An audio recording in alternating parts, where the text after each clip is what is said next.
at 402-430-3852 or visit heartlandofnebraskawindows.com today. Rick Heyman here from Sauter Heyman Jewelers. I want to personally thank our great customers for voting us once again the best of Lincoln. At the same time, we're celebrating our 120th year in business in the great state of Nebraska. You can count on Sauter Heyman for the very best quality, value, and customer service. When it comes to your jewelry needs, visit us at South Point, Grand Island, and the Outlet in downtown Lincoln. Visit us today at sauterheyman.com, and thank you for your continued trust after all these years. Are you tired of living in pain? At Prairie Orthopedic and Plastic Surgery, they make it simple. From head to toe, spine to extremities, they've got you covered. Their multi-specialty team of experts in orthopedic surgery, plastic surgery, podiatry, physical therapy, and occupational therapy all work under one roof to get you back to living life pain-free. Don't wait another day. Visit prairie-ortho.com today or call them at 402-489-4700. Prairie Orthopedic and Plastic Surgery, where healing begins. Spring is the time of new beginnings and trying new things. If you haven't tried Führer's cheese spread yet, the time is now. For parties for St. Patrick's Day and Easter or celebrating the NCAA tournament with friends, there's no better dip to bring everyone together and celebrate something from Nebraska. Get to your local grocery store today and load up on Führer's cheese spread. No event or party is complete without it on your table. Forget the lame excuse this year. Your boss already knows why you can't make it to work for those 2 magical days in mid-March. Join 93.7 The Ticket on Thursday and Friday, March 19th and 20th at Buffalo Wings and Rings at 68th and O for March Mayhem. Come early on Thursday to get a ping pong ball with a lucky team on it and stay all day for prizes throughout and buzzer beater upsets. It's March Mayhem with 93.7 The Ticket for the NCAA tournament at Buffalo Wings and Rings on 68th and O. At Planet Fitness, we're getting strong for the season's biggest games. Join now and your first month is free. Whether you're chasing a buzzer beater or your everyday goals, we've got next level amenities like red light recovery and hydro massage to help you rebound and recover. Plus, with the PF Black Card, you can bring a friend anytime and access over 2,800 locations. Join now for $1 down, $24.99 a month, and get your first month free. No commitment. Deal ends Friday, March 13th. Planet Fitness. We're all strong on this planet. Tune in to Outside the Box from 4 to 5 p.m. for everything you need to know about the Lincoln Stars. Join head coach Rocky Russo and play-by-play voice Alex Fern as they sit down with special player guests to tell the story of the Lincoln Stars and give you all the news and notes you need from around the USHL. That's Outside the Box with the Lincoln Stars on 93.7 The Ticket and theticketfm.com. This is Lincoln's home for sports talk on the FM dial. Also online at theticketfm.com. On the internet. KNTK FM Firth, 93.7 The Ticket.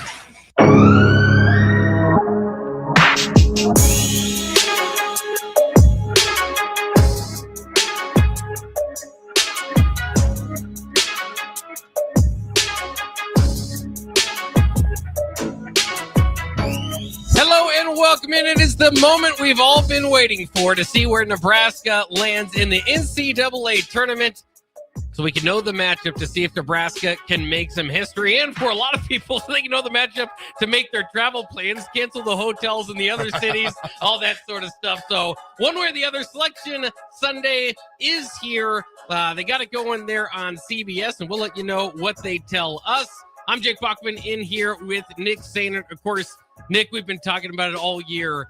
Just to get to this day was going to be amazing because you could tell Nebraska was going to have a lot on the line when the name gets called. So it's nice. We're not sitting there breathing like we might be for the women, unfortunately, when that bracket comes up here in a couple hours to see if Nebraska makes it, but to see where they make it, who that matchup is, and increasingly more interesting is if they get the 3 or 4 seed. And obviously in the 3 seed, you'd play the 6 seed in the next round. The 4 seed, you'll play the 5 seed in the next round. So the path to the Sweet 16 no longer as easy as maybe as it looked before.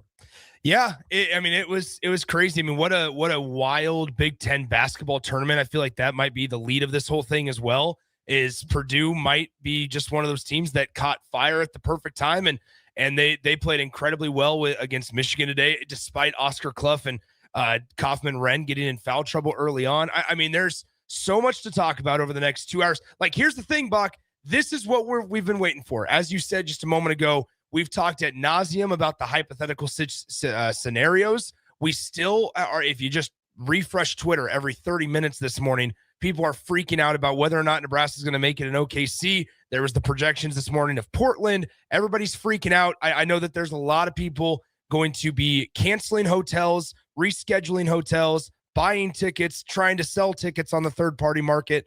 There's going to be a lot of movement over the next couple hours. It's going to be a lot of fun. We'll be with you here for the next 2 hours to break it down. They're already releasing seeding for the East region. Duke, of course, the ACC champion, will take on Siena. Ohio State, the 8 seed. TCU, the 9 seed there. These games on Thursday. Friday, the 5 seed. St. John's against the 12 seed Northern Iowa, which is, again, on Friday. 5-12 are always a popular pick. Here's what's interesting. East regional, Kansas gets the 4 out in San Diego.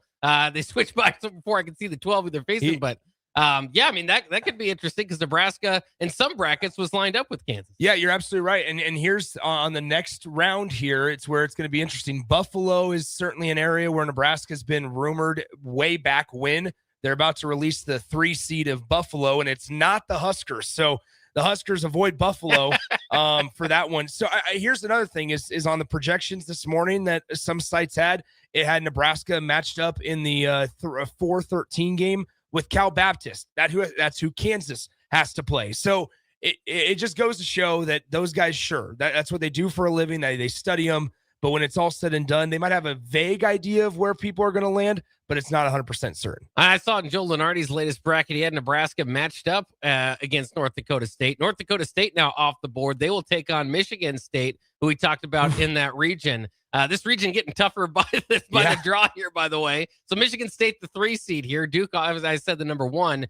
Now at the bottom, a red-hot UCLA. Yeah. And at the 7 seed, they'll take on the 10 seed UCF. And how about that geographic conversation here? UCLA has to go to Philadelphia. Talk about a cross-country trip. Now, in this day and age of college athletics, it doesn't matter as much, but still, we talk about geography being such a big factor for fans and traveling people.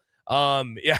Hey, UCLA's fan base, who, as you mentioned, a red-hot UCLA team, they got to go cross-country from beautiful LA to Philadelphia. And, of course, dealing with some injuries themselves. So we'll kind of see how that plays out, too. In Duke's seed bracket, by the way, the East bracket, where they're the number 1 seed, now we know the number 2 seed. It is UConn. So UConn taking on Furman there on Friday from Philadelphia, as we're talking about, as the 2 seed, potentially playing the winner. Will play the winner of UCLA and UCF. We mentioned Michigan State in this bracket. So there you have it. In the East, at least the top 4 seeds go Duke, UConn, Michigan State, and now Kansas. So that's a pretty heavy bracket. And it's got a bracket with St. John's. St. John's is the 5 seed in that bracket. You have one of the better guards in the Big Ten that gets overlooked just because the team he plays on in Bruce Thornton for Ohio State. They're going to Greenville. So, I mean, that's a loaded side of the bracket, but we yet to hear Nebraska's name, yet to see Nebraska's name.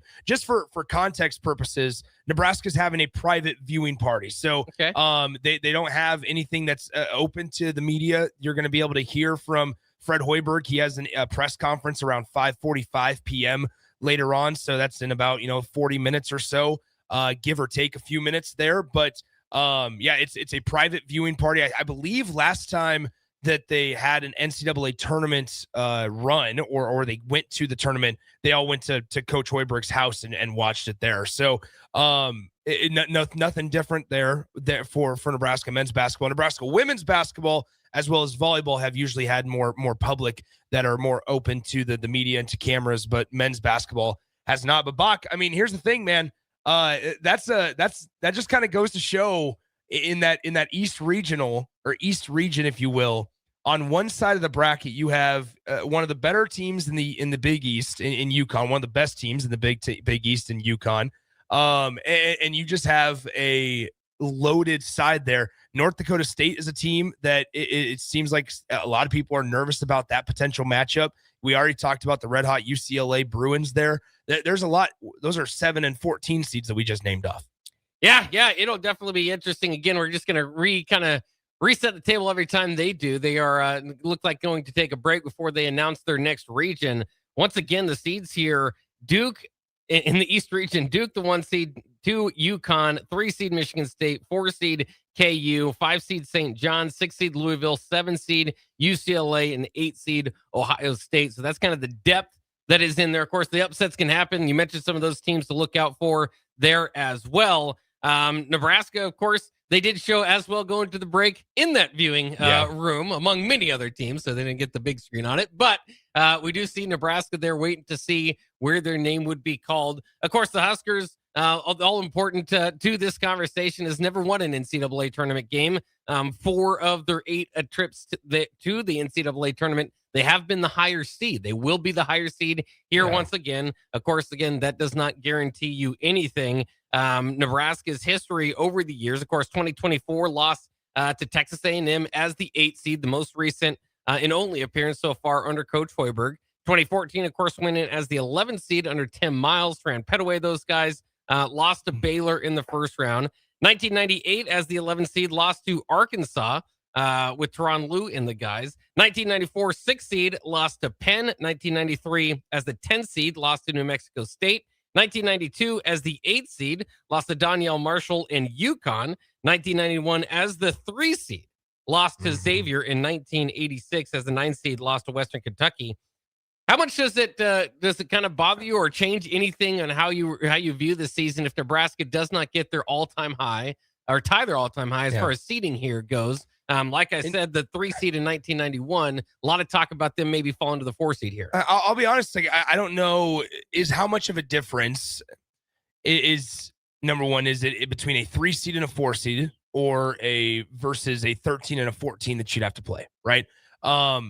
Essentially, I don't think that it matters as much. Maybe the second round game matters a little bit more, right? Like you'd be more favorable in a 3 versus 6 rather than a 4 versus 5. I think that it's more about location for Nebraska fans. That's the biggest thing. I think that's the end all be all. One note I wanted to make, Bach, and not to dwell on the Big East champion piece of this, St. John's destroyed UConn in the Big Ten or Big East championship game, and they are a 5 seed. UConn is a 2 seed in the same side of the bracket, same region of the bracket. True. I mean, that just off the rip, that's a bracket that has the number 1 overall seed in Duke, the Big East champion as a 5 seed, Big East runner-up as a 2 seed, Michigan State, which was a Big Ten semifinalist in there, a UCLA, who was a Big Ten semifinalist, or excuse me, Michigan State was a Big Ten quarterfinalist, Big Ten semifinalist UCLA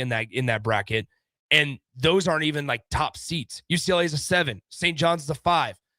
That East region's loaded already. Yeah, it is, and of course Duke is going to be a pick for a lot of folks. Of course, one of the number 1 seeds that did win their tournament, the ACC tournament. Now we're seeing the number 1 seed here from the West region, Arizona.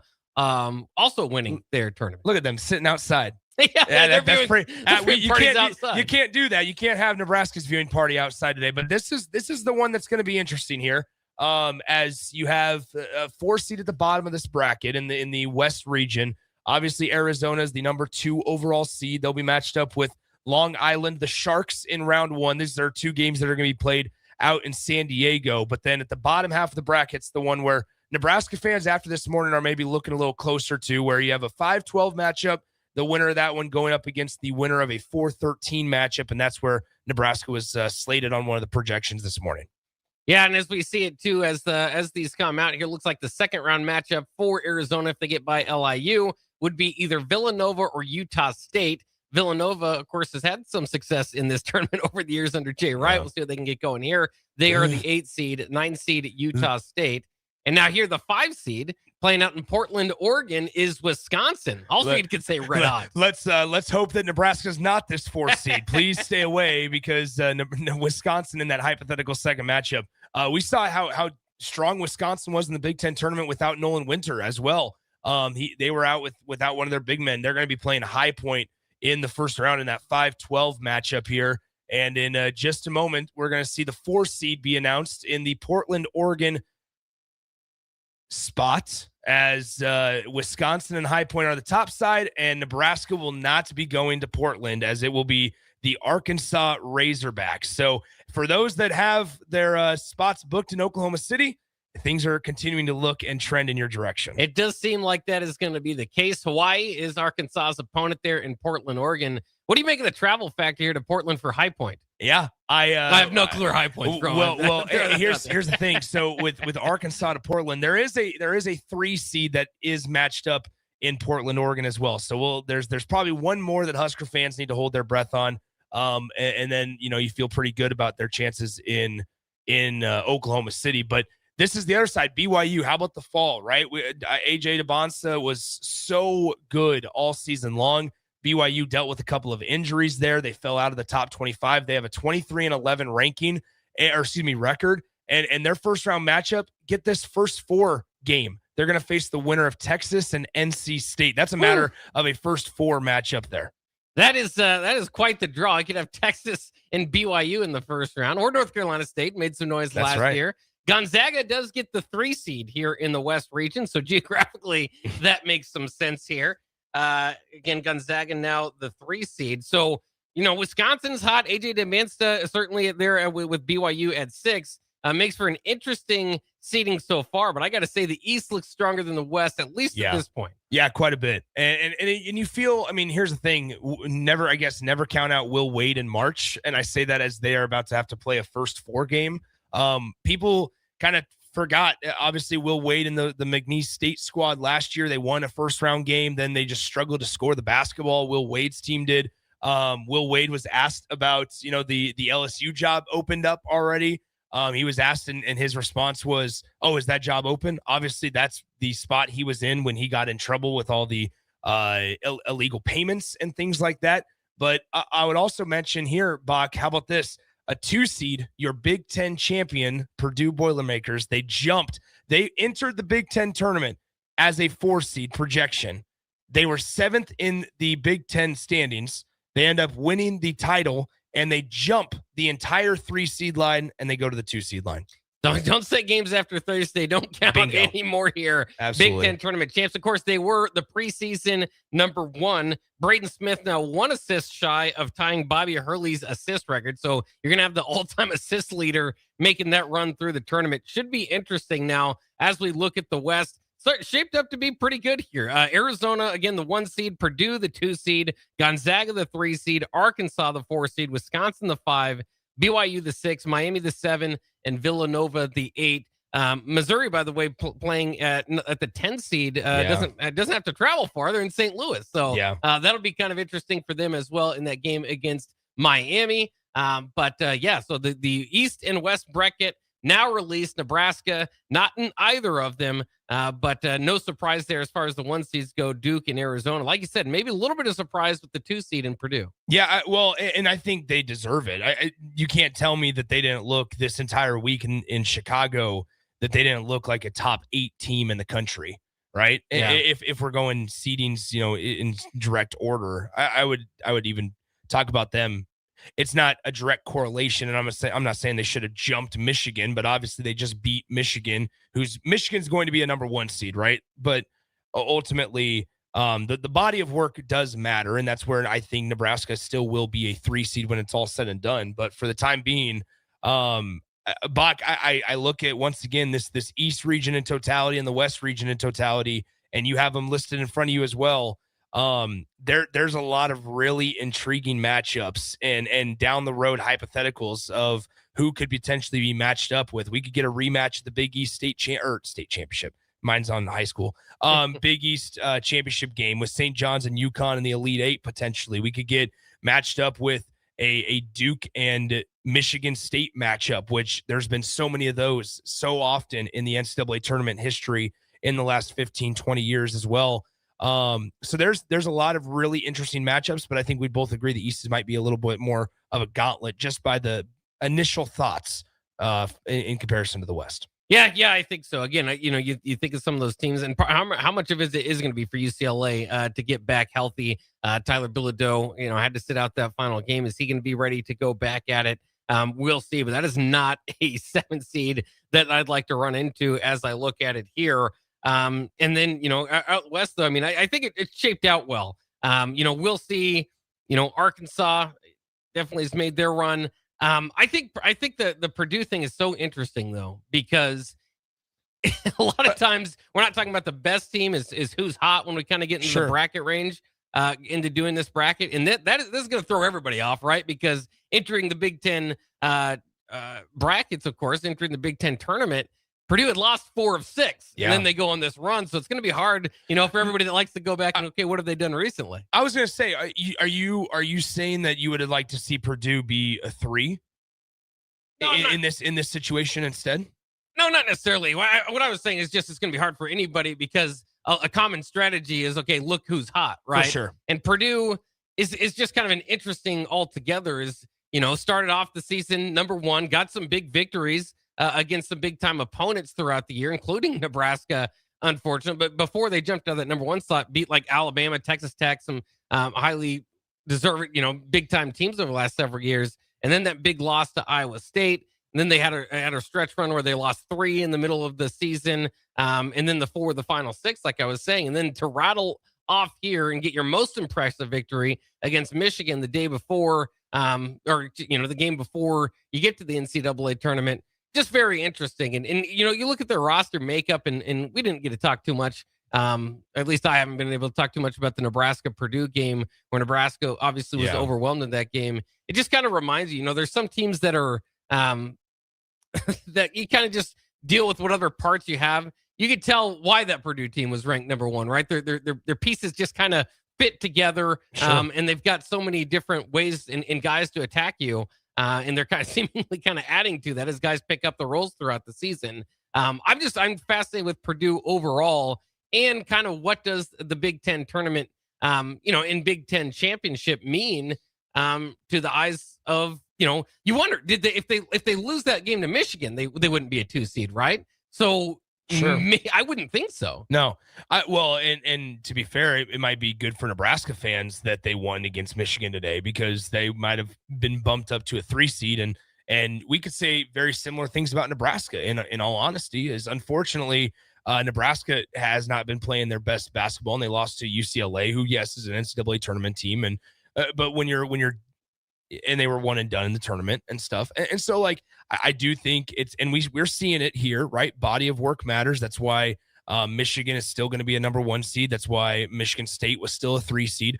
I look at, and it's going to be weird for us to say this out loud, Nebraska and Michigan State are essentially the same team right now, because Michigan State's maybe playing a little bit better down the stretch, but ultimately very similar record-wise, very similar in the Big Ten Conference. They both have quality losses for that matter.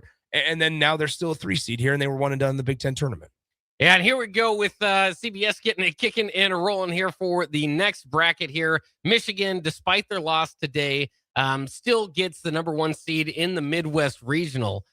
So they will be playing in Buffalo to start off their journey here as they try to make it. They'll play the winner of UMBC. Don't ask me who that is. And Howard. I haven't looked that up here. But throw the acronym out there because you can't write it all out. UMBC is University of Maryland, Baltimore County. Okay. That is who knocked off number 1 Virginia back in the day. So they were the 16-1 upset from a couple of years ago, the first one to ever do it. Okay. Did they go by? They were the Retrievers, not the Golden Retrievers, but the Retrievers. UMBC, University of Maryland, Baltimore County. They'll play a playing game. This is a very intriguing regional right off the bat. St. Louis just had to fend off the Kansas State Wildcats to save their head coach and keep him in St. Louis. They're going to be facing off as the 9 seed against the 8 seed Georgia, and the top part of the bracket in Buffalo. In Tampa, this will be a 5-12 matchup and a 4-13 matchup. Texas Tech and Akron will be your 5-12 matchup. Obviously, the Red Raiders, they're going to be without Toppin in the tournament as he still deals with that injury. But Texas Tech, who put a pretty good showing on in the Big 12 tournament, despite they lost a player because of the court, and they got blown out to Iowa State in the Big 12 tournament. But they'll play Akron.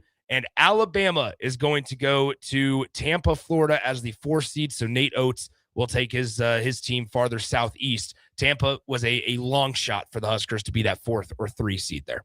Yeah, it was a long shot, and still the 3 seed, a possibility there in the Midwest region, I suppose, but probably a long shot. So, it is again, we've been saying it all. It looks like all roads are leading to OKC here for Nebraska, and we'll likely have to wait until the final bracket is announced to make that official, but certainly interesting so far. Like I said, Alabama now will play Hofstra on Friday. Well, I think more specifically, I mean, it's just it's the best case scenario for Nebraska. Yeah. I wish. I mean, I got to say this. They're kind of rattling these off right off the bat. I mean, just bang, bang, bang. So there's not a whole lot of time to break stuff down. But there's the big one, Bach. Miami, Ohio. Yes. After they lost in their conference tournament, there they are. They're going to be an 11 seed playing in the play-in game, which means the MAC will be a 2-bid league, which we talk about stealing bids elsewhere. If you were like an Indiana, you needed to win that game probably in when you lost to Northwestern. Because a team like Miami, Ohio just probably stole a bid. Yeah, very interesting. The 3 seed, by the way, in the region goes to Virginia here in the Midwest region, playing in Philadelphia. Again, it is all but assured Nebraska will be in the final bracket now because of that. Virginia now, again, gets the 3 seed there, pushed Duke to the limit, and the ACC championship game wasn't quite able to get that done. Wright State will be their opponent there. Kentucky does draw the 7 seed here, going to be playing in St. Louis, Missouri in this bracket against Santa Clara. So that's what we're looking at there. Kentucky, the 7 seed. Pretty a lot of SEC flavor here already. Yeah. Tennessee, Kentucky, Georgia, all 6 through 8 as seeding there. Alabama also in this region. So might as well just have the SEC tournament played here. Yeah, let's just run it back here. Kentucky's going to be in that. Virginia's a team to watch as a 3 seed.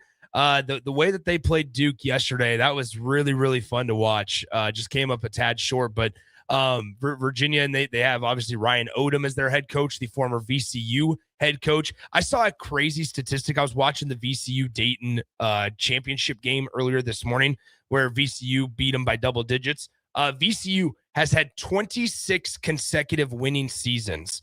And they've went through, multiple coaches, obviously, because it feels like every time that they go get an up and coming head coach, he moves on to a bigger job and they have to hire again. And VCU, obviously there's something attractive about that job that coaches keep on going to it. Ryan Odom was the last one. Now he's at Virginia and they're 3 seed this year.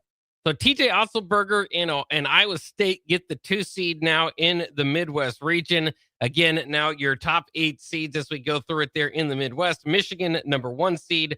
Iowa State, the 2 seed. Virginia, the 3 seed. Alabama, the 4. Texas Tech, the 5. Tennessee, the 6. Kentucky, the 7. Georgia, the 8. And can't forget about the play-in game there. Like you said, Miami of Ohio. That's as ideal as it can get, I think, for a play-in game. Yeah, no, 100%. Yeah, I think when you look at this, I still stand by it. That East region, man, that is the gauntlet right now. That East region with you have Kansas and the curiosity of Darren Peterson and how available he's going to be this entire tournament, which you'd expect since the games matter quite a bit that he'll be available. We could potentially see a Kansas versus St. John's. You talk about 2 of the coaches in college basketball, Bill Self and Rick Pitino, going at it in a potential round of 32 game. That continues to look, like the gauntlet here, but there's a couple of intriguing ones. You have Rick Barnes in Tennessee potentially going up against Virginia. And that's if all this is chalk and if there's some upsets here, Mark Pope at Kentucky, 21-13. It's a little bit different than maybe the Kentuckys we were used to seeing under John Calipari.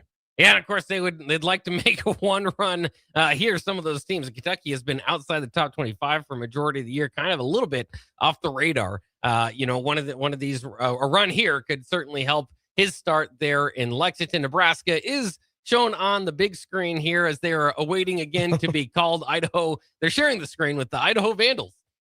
So that can be plenty of fun. They're going to take a quick break. Let's go ahead and do it as well. Is that going to be the first round matchup, Idaho? That could be, man. That's what they're showing. All right, let's take a quick break. When we come back, we'll find out who Nebraska's playing and where all the Husker fans are traveling coming up next. There are so many realtors in Lincoln and Omaha, but don't get overwhelmed by all the no-names, plus all the different companies. Ben Bleicher with Professional Realty Group at Berkshire Hathaway Home Services Real Estate is your go-to option, whether buying or selling residential, luxury, leasing, investment properties, or commercial property, small or large. Ben's team offers decades of experience, unbeatable customer service, and promises to fully protect your interests throughout the entire transaction. Call 402-419-6309 for all your real estate needs. Ben Bleicher with Professional Realty Group of BHHS Ambassador Real Estate. Are you tired of living in pain? At Prairie Orthopedic and Plastic Surgery, they make it simple. From head to toe, spine to extremities, they've got you covered. Their multi-specialty team of experts in orthopedic surgery, plastic surgery, podiatry, physical therapy, and occupational therapy all work under one roof to get you back to living life pain-free. Don't wait another day. Visit prairie-ortho.com today or call them at 402-489-4700. Prairie Orthopedic and Plastic Surgery, where healing begins.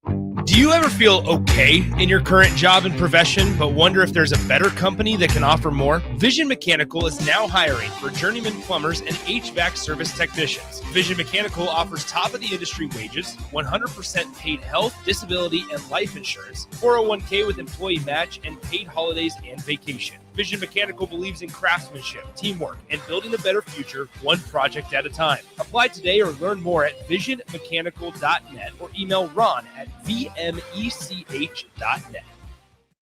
Are you looking for something different for lunch or dinner in Lincoln? Big 8 is now open at 1226 P Street, serving seafood boils and Asian cuisine.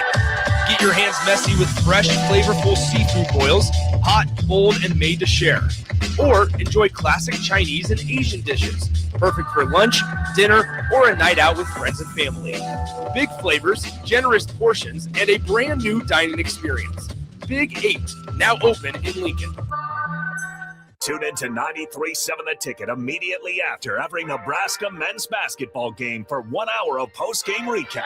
The Nebraska Basketball Postgame Show is sponsored by Union Bank and Trust, John Henry's Plumbing, Heating, Air, and Electrical, Jack Russell of Farm Bureau Financial Services, and the Lincoln Airport on 93.7 The Ticket and theticketfm.com. Rick Heyman here from Sauter Heyman Jewelers. I want to personally thank our great customers for voting us once again the best of Lincoln. At the same time, we're celebrating our 120th year in business in the great state of Nebraska. You can count on Sauter Heyman for the very best quality, value, and customer service. When it comes to your jewelry needs, visit us at South Point, Grand Island, and the Outlet in downtown Lincoln. Visit us today at sauterheyman.com, and thank you for your continued trust after all these years. We are back here on 93.7 The Ticket, our Selection Sunday show for ourselves as Selection Sunday is going on. Looks like it's going to be a tough bracket for Nebraska. We don't know yet where they're seated, but they're announcing it now. Yeah. Florida, the number 1 seed in this bracket. They'll take on the winner of Prairie View A&M and Lehigh in the South region. Nebraska will be likely in Oklahoma City here as we wait for it. But as we're talking about, Florida, Illinois, Houston. I mean, this is going to be a loaded bracket. It is. Clemson and Iowa will be the 8-9 game. Iowa, the 9 seed. I mean, as we were talking about, we've still yet, in addition to Florida now, Vanderbilt is the 5 seed, which means Illinois or Nebraska will be the last 3 seed, I believe, because Virginia grabbed that 3 seed as well. So I would imagine that we will see Nebraska play in this 4-13 game against the winner of Vanderbilt and McNeese in Oklahoma City. Nebraska, maybe we see Idaho here as the 4 seed's about to be released. And there it is. There's Nebraska, the 4 seed. So Nebraska's the 4 seed. They're going to get to play in Oklahoma City. The Huskers, obviously losing on Friday against Purdue, who was the Big Ten tournament champion. Nebraska in the first round in Oklahoma City to make everybody happy there. They will face off against the Troy Trojans, 22-11 there on that side of the bracket. So what is notable here is Nebraska as a 4 seed. If the 4 seed and the 5 seed end up winning, then Nebraska will play the SEC runner-up, a team that beats the Florida Gators. In the Vanderbilt Commodores. Yeah, I mean, that is definitely would say one of the hotter teams. In 3 of the last 4 games here, Vanderbilt has beaten, granted, it's Tennessee twice, but 3 top 25 teams. You mentioned that Florida game, 91-74 against Florida, knocking them out of the SEC tournament. So Vanderbilt definitely, played here for a championship today. that is it's interesting second round matchup. It was going to be interesting one way or the other. Of course, now we'll have to dig in and see, what the Troy Trojans bring for Nebraska to make history. Still waiting kind of to see the final seeding as it comes out. Illinois does get the 3 seed playing in Greenville, South Carolina. Still awaiting their first round opponent is Penn. Fran McCaffrey. There you go, Fran McCaffrey. Going to make some noise in the tournament. Going to try to anyway. They had a nice win against Yale today. You certainly could have an interesting second round matchup there between Illinois and North Carolina. Yeah, Illinois, North Carolina. I like that VCU North Carolina matchup a lot. That will probably be one of my upset picks right there is VCU over the Tar Heels in that first round matchup. St. Mary's does get the 7 seed. They'll be playing on Thursday against Texas A&M, who draws the 10 seed there in Oklahoma City. Not a far drive there for Texas A&M. I mean, it is, but as far as state-wise, it isn't. And then Houston, as we expected, would get the 2 seed. Again, Nebraska more as the 4 seed here on Florida's into the bracket if they make it that far. Yeah.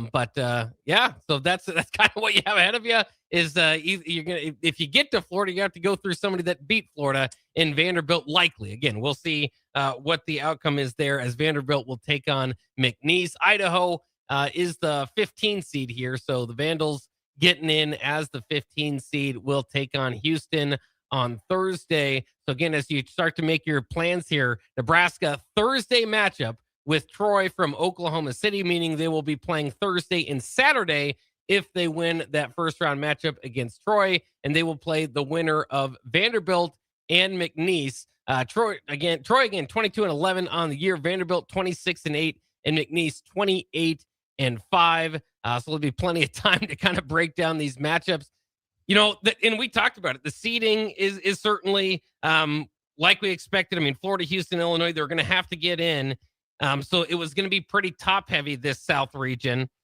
But as it kind of plays out, maybe some opportunities once you get there. All that being said, even Iowa there at the number 9 seeded team that, of course, has split with Nebraska. That could be a potential matchup down the line as well. But I think the depth of the South region might not be as big as the East, but it certainly is interesting as we get going here, because it's a difficult region, especially top heavy, as we were saying. Yeah, it is. And that's one of the things that when you look at this bracket, on this side of it, we were talking about the East region and you talk about the depth of it, right, Bach? And this is now now that we know it's not a hypothetical conversation, it is a situation where Nebraska has one of the hotter teams in the SEC in Florida, despite not winning the SEC championship, and the defending national champions in the Florida Gators there in their side of the bracket. They have Houston, which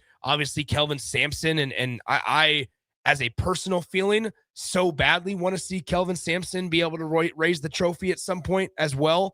And then you have Illinois, a team that Nebraska, you split 2 games with it. Both of you guys were able to win at the other's house. And so now these are neutral sites. I do want to say this, though.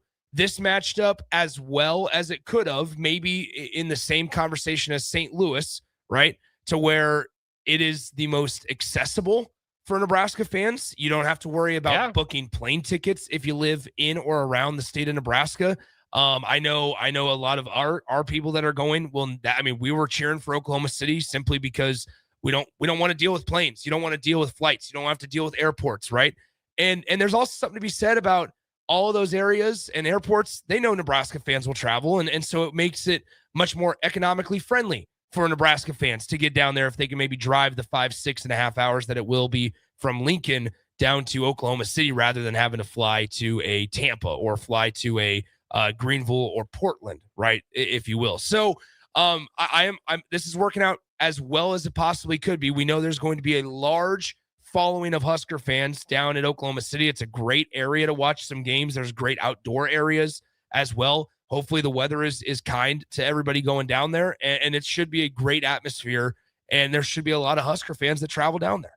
Yeah, and that will be fun. Of course, it will be part of the story of the tournament if Nebraska is able to win again against Troy here. Nebraska, by the way, they already have these lines kind of coming out, which is kind of funny. Nebraska, 13.5-point favorite against Troy. So we'll have to see. There are bigger favorites throughout this thing. Going to be very interesting how that obviously plays out there. Vanderbilt, by the way, a 10.5-point favorite against McNeese. And Nebraska will play the winner of those teams. So it's time. Tournament time is here. It's time to start to fill out your brackets, break them down, over prepare for every scenario. And this year, it's not just for winning your own tournament bracket. It is to see where Nebraska goes here. And again, it is going to be a wild ride if Nebraska can put one together. If they do get past the Troy, Vanderbilt, McNeese kind of group, waiting on the other side would be someone either of Florida or Clemson or Iowa, most likely, or a 16 seed. But more than likely, that is what you're kind of looking at as far as a Sweet 16 matchup. Then, of course, as you get to the Elite Eight, the favorites to be there would be Houston, Illinois, with the shout out to maybe a North Carolina, St. Mary's, a Texas A&M, Penn, VCU could make that run too. But that's kind of as the bracket kind of breaks down for Nebraska in front of us. Obviously, we will be able to dive into this maybe a little bit more in the next hour or so that we'll be on the air here. But looking at just Troy, just starting to dive into them a little bit here. I mean, this is a team lost in overtime on the road at USC in the Galen Center, a place where Nebraska won. They beat San Diego State early in the year. But late in the year, I mean, they're the Sun Belt champions here. They knocked off Southern Miss and Georgia Southern to win the Sun Belt over the weekend here. And so, last week. The one thing I will say, how about this? I'm talking about Troy, Nebraska's first round matchup. They have not played since last Monday, March 9th. So they're going to have essentially, Nebraska only played one game last, Friday it was, but they're essentially going to have two full weeks off before they will play the Huskers, in comparison to Nebraska having just 1 week off, or about a week and a half off. And so Troy will, not that necessarily matters, not that should matter, just more information that we're passing along to you. Yeah, there's going to be lots of people kind of trying to get to know the Troy Trojans, including us here, for the next couple moments as we continue to break this thing down. So the brackets are out. Let's take a quick break. We will give us further thoughts on Nebraska's matchup and the bracket at whole as we roll on here for the next hour and 20 minutes here on our Selection Sunday show. We'll be right back after this. With UBT, you've got total control over your money. Like Doug, who runs his game day tailgate like a well-oiled machine. I got burgers, brats, chicken, dogs, plus all the fixins. And with the UBT Go app, I can track my food spending from anywhere. Pro move. They don't call me Grill Sergeant for nothing. No matter your goals, UBT helps you feel good about reaching them. Union Bank and Trust. Member FDIC. Are you looking for an exciting new way to put your skills to work? Explore new career options in the fintech industry at Currency, a Sandhills Global company. We offer full-time positions in financial sales, compliance, operations, and other fields. We also offer a 4.5-day work week, an attractive benefits package, and opportunities for advancement. Put your motivation to work and grow with us at Currency. Visit gocurrency.com/careers to learn more. A lot of businesses say they're family focused, but when tough situations in life arise, the business wants anything but your best interests. James Enterprise Incorporated is hiring, and they will always treat their employees like family, just as they do their customers. James Enterprise Incorporated is hiring Class A and B CDL drivers, a shop tech, and a diesel mechanic. If you're looking for a career with a company that goes above and beyond to value you and your family, apply today at jamesenterpriseinc.com or call 402-432-6740. All right, Lincoln, if you're a diesel technician who's ready to earn up to $40 an hour and you're tired of working nights and weekends, listen up. Inland Truck Parts and Service is hiring experienced diesel technicians right here in Lincoln, and they're offering what every hardworking tech wants. Monday through Friday hours, no nights, no weekends, and paid training on advanced diesel technology. With 37 locations across 12 states, career advancement opportunities are endless. Start building towards your future and apply today at inlandtruck.com. That's inlandtruck.com. Or text APPLY to 785-369-1320. Tomorrow is about the lessons we learn today. A farmer's market teaches us that community is grown together. Kids laughing shows us how joy is easy. And coffee on the porch reminds us to savor every moment. These are the lessons that shape a tomorrow we all share. One filled with trust, good company, and wide open dreams. That's the way banking should be. And that's Pinnacle Bank. Member FDIC. You're counting on your team to win. So why not prove it? By placing your bets at Warhorse Sportsbook. Their win is your win. Put your money where your mouth is on nearly every sporting event. Use the Warhorse app to check odds and build your bets before placing your wagers in person at Warhorse Casino, including live in-game betting. No bets, no glory. Wagers may only be placed on Nebraska-based teams when played outside the state of Nebraska. Must be 21 or older to gamble. Gambling problem? Call 1-833-BET-OVER. It's basketball season, and Salt Mine City is your pregame and postgame headquarters in the Haymarket for craft beers and great food. Get ready for the game with their big, fatty 7-ounce hamburger or try a Reuben sandwich served on Blackstone rye bread. And don't forget their beef or chicken nachos with guacamole, sour cream, jalapenos, and more. Wash it down with one of their 12 beers on tap, including the popular Single Axle Light American Lager. Salt Mine City, your basketball headquarters, now open at 2 p.m. Monday through Thursday and 11 a.m. Friday through Sunday at 8th and R. Nebraska men's basketball is headed to Chicago as the 2 seed for the Big Ten tournament, and we're headed with them. Join me, Jake Sorensen, and DP for coverage from the United Center this weekend as the Huskers look to start the postseason off on the right note. 93.7 The Ticket's coverage from the men's Big Ten tournament is sponsored by Runza, John Henry's Plumbing, Heating, Air, and Electrical, the Lincoln Airport, and Penner Sprinkler and Lawn.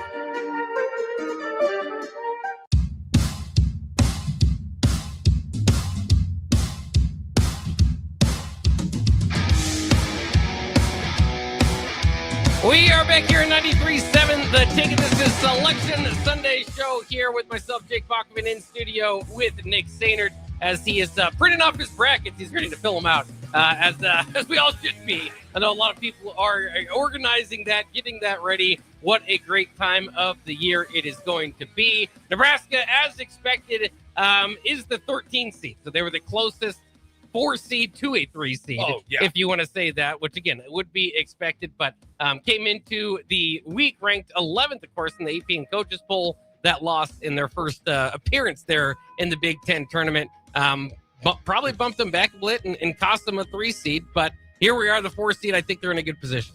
It's really interesting to see. I mean, I think for some of the teams, the postseason results mattered a little bit more. And I mean, postseason by the conference tournament mattered a little bit more. You could say that it mattered quite a bit for, who would it be? I'm blanking on the name right now. It didn't matter. Postseason didn't matter postseason mattered a lot for Purdue, right? Yeah. Obviously as the Big Ten champion. It didn't matter a whole lot for Vanderbilt. They made the SEC final and they're still a 5 seed. They weren't enough. They didn't do enough. It felt like the committee to jump into that 4 line, even if that meant replacing, and I haven't seen Bach. I don't know if you have all the top seeds in front of them, but I mean, Vanderbilt obviously was a 5 seed going into the SEC tournament. They're a 5 seed coming out of it as the SEC runner-up. Arkansas wasn't able to do enough to maybe jump in Illinois or Gonzaga. Obviously, Gonzaga was the West Coast Conference winner there. It is interesting just when we go into that Florida, them not being in the SEC championship game at all didn't affect their ability to potentially be a number 1 seed. So it is interesting. You know, it's always great to have these conversations with the committee chairs, whether we're talking March Madness and Selection Sunday, whether we're talking college football playoff selection process, just to see, okay, what were the conversations in those rooms? And in this case, what allowed a team like Illinois or Gonzaga to maybe stay in that 3 seed line instead of allowing Nebraska to stay in there? Yeah, it certainly is interesting. They just had the graphic up there, so I don't know the overall seedings as they have it, but we can continue to monitor that and let you know as we get going into it. Reminder again, it is that time of the year to find out. Your cable package probably has this, but you got to find True TV. Nebraska might be played. Practical Jokers and March Madness. That's all that's ever played on True TV. That's right. And some magic show. There's some magic show that like 5 years ago would play on it nonstop. But yeah, I obviously know also that there's a lot of listeners right now wondering, okay, are we session 2? Is Nebraska session 1? Which one? Because you buy tickets basically based on the session. I don't want to say it and not be correct and then be responsible for everybody buying tickets to the wrong session because we decided to talk about it here. So as soon as we find out all the details, we will pass those along. We're still trying to run down kind of the time of the tournament, when these games will be played, and of course what that breaks down for you as you go out there to try to order. But of course, Thursday and Saturday again is where Nebraska will be playing Oklahoma City. So that's about as much as we can give you. Yeah, I would imagine we are normally. I think I read an article earlier today that we find out times normally around the 7 to 8 p.m. time frame, according to the way it's been released in the years past. Is because they'll see what happens. We know Nebraska's playing on Thursday though, Thursday, Saturday rather than Friday, Sunday. Maybe that's a good thing. I mean, I think there's a lot of folks that are just ready to see Nebraska back in action. I think probably Nebraska is probably right up there. I'm sure, we'll get to talk to Fred Hoiberg here in a couple of minutes, but it's like, I'm sure if you ask them, the part of their conversation is like, yeah, we're just kind of ready to get back out there. They probably don't have a great taste in their mouth after their disappointing loss to Purdue, despite Purdue obviously going on and doing what they do. Let me ask you that question. Does that, in your mind, Bach, I was never on the mindset of like, oh, the Big Ten tournament doesn't matter, right? Because you're playing for a lot more, which can be true, right? But I think that the Big Ten tournament matters. I think the way that Fred and his staff and the team talked about it going into that game, it was pretty obvious to them that it mattered to them as well. Does Purdue winning the Big Ten Conference, in your mind, change anything of how you felt about Nebraska's performance on Friday? I think it helps a little bit in that, Nebraska's not alone, right? Purdue just beat Michigan, as part of this run. Also beat a team that you just lost to in UCLA. So I don't know. I don't know if it makes me feel a whole lot better. I mean, it makes me feel better than if they kind of went out and lost and you're still kind of wondering where Purdue is. I think right now, again, as we were talking about at the open of the show, Purdue looks like a 2 seed, like feels like it. Again, preseason number 1 overall. They're Braden Smith's 1 assist away from tying the all-time record, will be the all-time assist leader by the time this thing is said and done. So, I mean, that is a stacked team, understandable, kind of a rough matchup, I think, for Nebraska specifically, which kind of showed in 2 of their games. But I don't know if it's necessarily Purdue or the results therein that Purdue went in to go on and win. I think it's more just Nebraska itself, right? I mean, there's a couple things that need to be fixed here. Nebraska is 6-6 in their last 12 games. Okay, so that 20-0 start, obviously that is it's so great because it's hard to do, right? And so that got Nebraska off a good start. But 6-6 in their last 12. They've lost their last 4, 0-4 against top 25 teams. Okay, and then lost 2 of their last 3 overall in blowout fashion. So you just got to put all those numbers together. And as Nebraska comes in as a 4 seed, still the best or one of the best, like 1A or 1. And we'll see a lot of it depending on Thursday's action, if this is the greatest team of all time at Nebraska. So it's not this whole, okay, pity me, I wish Nebraska, all this sort of stuff. But, I mean, if we're honest about it, Nebraska could be hotter going in. But again, then you look at Purdue, who lost 4 of their previous 6 before going in the Big Ten tournament and getting the run. They just need to get clicking again. Yeah. But again, as I kind of look at it, Jamarcus Lawrence in his last 5 games, 8 of 39 from the field. That's a close to 20%, 21% from the field, 3 of 21 from beyond the arc. That's 14% in those games. Now, still has 25 assists to 13 turnovers during that. I'm not completely on board with Jamarcus Lawrence. Has been, his defense for what we saw against Iowa still can play a big factor. But, of course, there's been games where they've needed him to hit the big shot. He hasn't looked quite like himself maybe since that ankle injury. 6th man of the year, Braden Frager, averaged 11.6 throughout the year.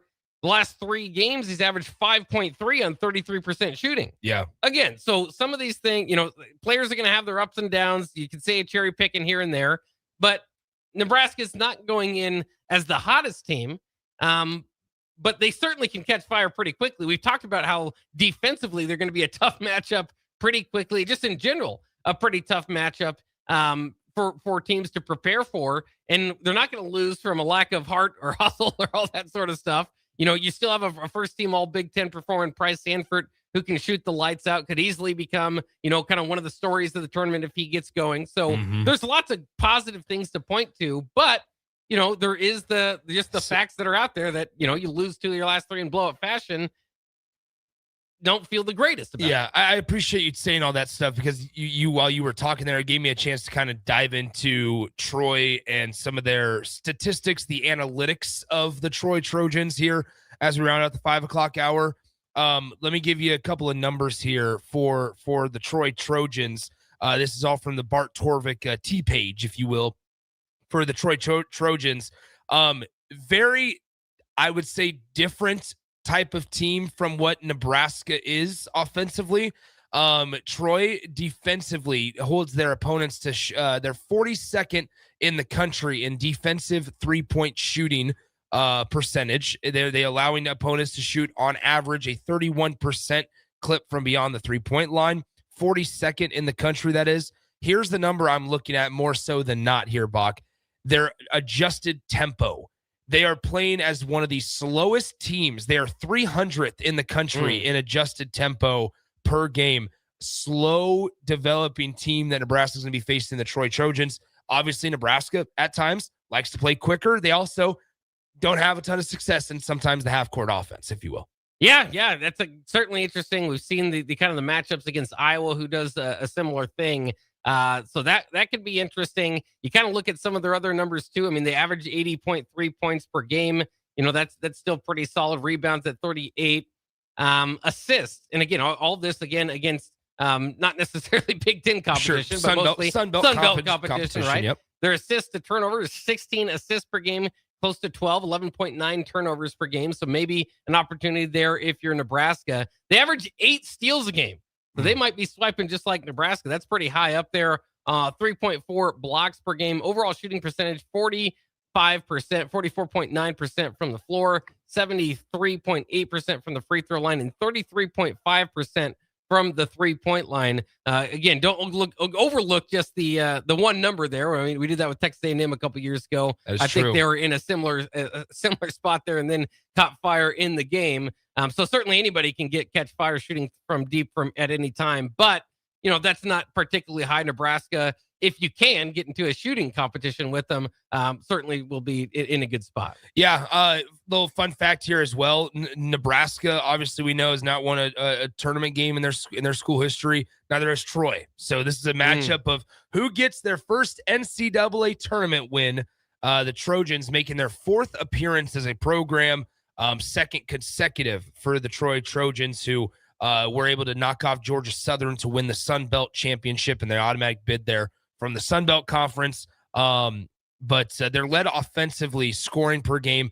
Victor Valdez, a 6'7", 235-pound junior. He averages just shy of 15 points a game and 5 rebounds and 5 assists per game as well. So obviously, when we come back in the 6 o'clock hour, we can dive in a lot more detail to who Troy's played, who they are, who do they have, how do they play. But for the time being there's a couple of numbers for you. Yeah, there's some numbers to get you starting to think. Let's go ahead and take a quick break. We will come back at the start of the next hour. We'll keep our Selection Sunday show rolling here with myself, Jake Bachman, Nick Sainert in studio, coming next year on 93.7 The Ticket.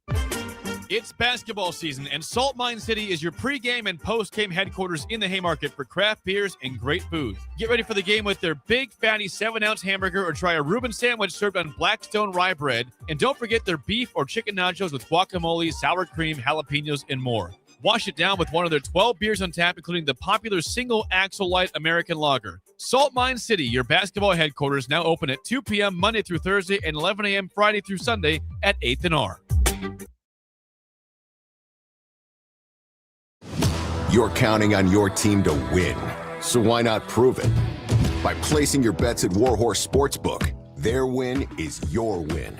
Put your money where your mouth is on nearly every sporting event. Use the Warhorse app to check odds and build your bets before placing your wagers in person at Warhorse Casino, including live in-game betting. No bets, no glory. Wagers may only be placed on Nebraska-based teams when played outside the state of Nebraska. Must be 21 or older to gamble. Gambling problem? Call 1-833-BET-OVER. Tomorrow is about the lessons we learn today.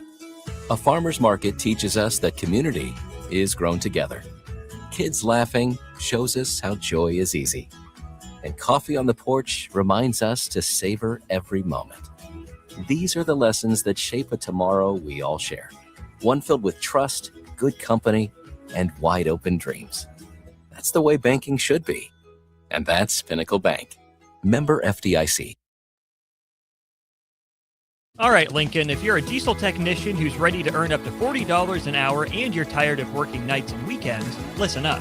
Inland Truck Parts and Service is hiring experienced diesel technicians right here in Lincoln, and they're offering what every hardworking tech wants. Monday through Friday hours, no nights, no weekends, and paid training on advanced diesel technology. With 37 locations across 12 states, career advancement opportunities are endless. Start building towards your future and apply today at inlandtruck.com. That's inlandtruck.com. Or text APPLY to 785-369-1320. A lot of businesses say they're family focused, but when tough situations in life arise, the business wants anything but your best interests. James Enterprise Incorporated is hiring, and they will always treat their employees like family, just as they do their customers.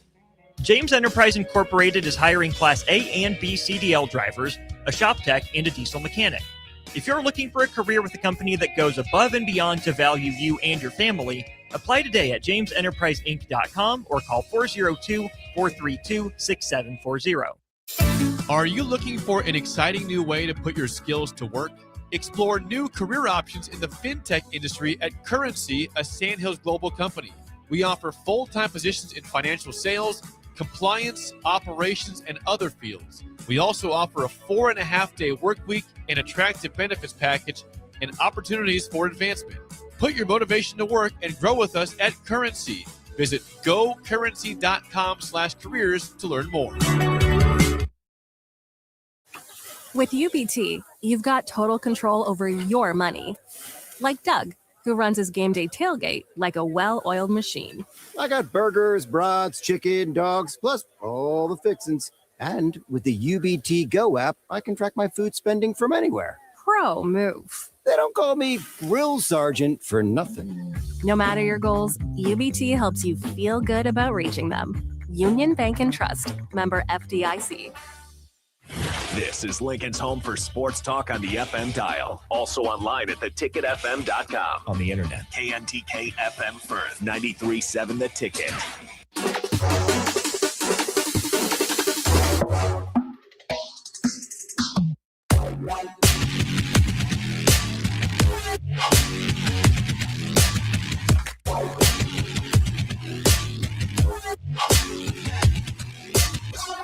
We are back here on our Selection Sunday show on at 93.7 The Ticket. The brackets are out, and you can obviously go out there. I know a lot of you are going out there, printing them out, filling them out, maybe with pencil at this time. I don't know if you want to pen them in. Of course, there's always the argument, are you a one bracket guy? Are you a multiple bracket guy? Should multiple bracket guy be able to talk trash to one bracket guy? Right? You know, all that sort of stuff. It's a beautiful time of the year where we're going to have these arguments. Which, on that note, we will, as we always do, we will have a 93.7 The Ticket bracket challenge. And so be prepared for that. As once we get off the air here in about an hour or so, I will make sure we get that put together and tweet it out on all of our social media pages and things like that.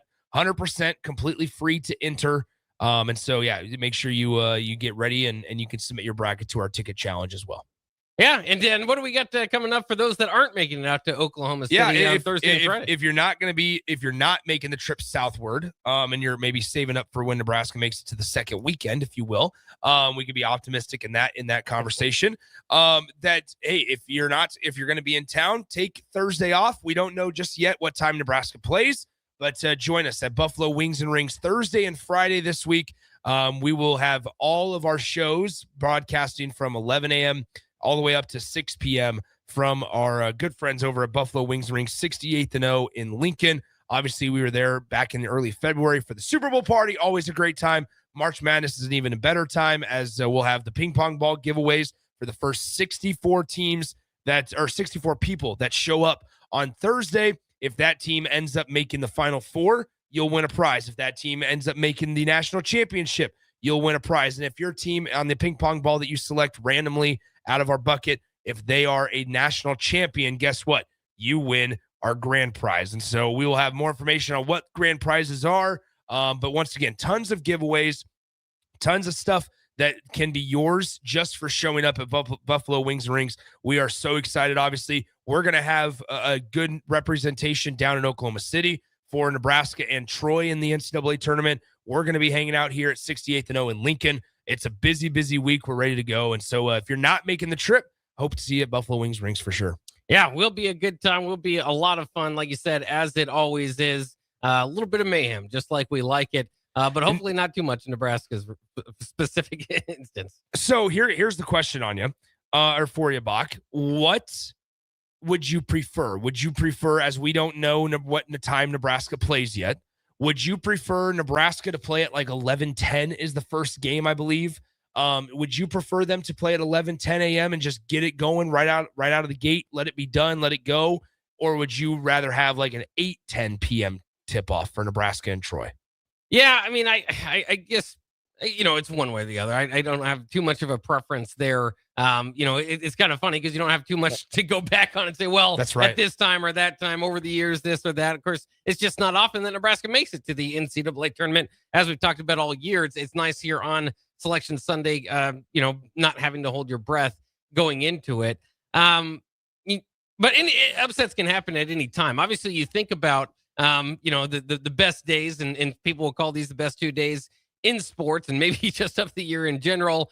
People at work and people at school having trouble, getting everything done. And for a lot of that time, it was kind of the pandemonium of those early games. So I don't know, maybe I don't even know if it's just a feeling, a gut feeling one way or the other. It's like, maybe avoid the initial morning. Yeah. But if you kind of get into the afternoon, into the evening, I think you're set there. Oh, okay. So this is going off of, obviously Nebraska is the 4 seed in the South Regional, right? Yes. Like that's or South Region. That's the game. Last year's 4 seed versus 13 seed matchup in the South Region. It was not played in Oklahoma City. It was played in Denver, Colorado, between Texas A&M and Yale. It was a 6:25 p.m. tip-off. That was where it was at. 6:25 p.m. on TBS. Now that has no comparison to what Nebraska could potentially be, because there was a game that was played. I was looking last year at the bracket. The other 4 versus 13 seed matchup that I was kind of comparing it with was when Purdue was a 4 seed. This was a game.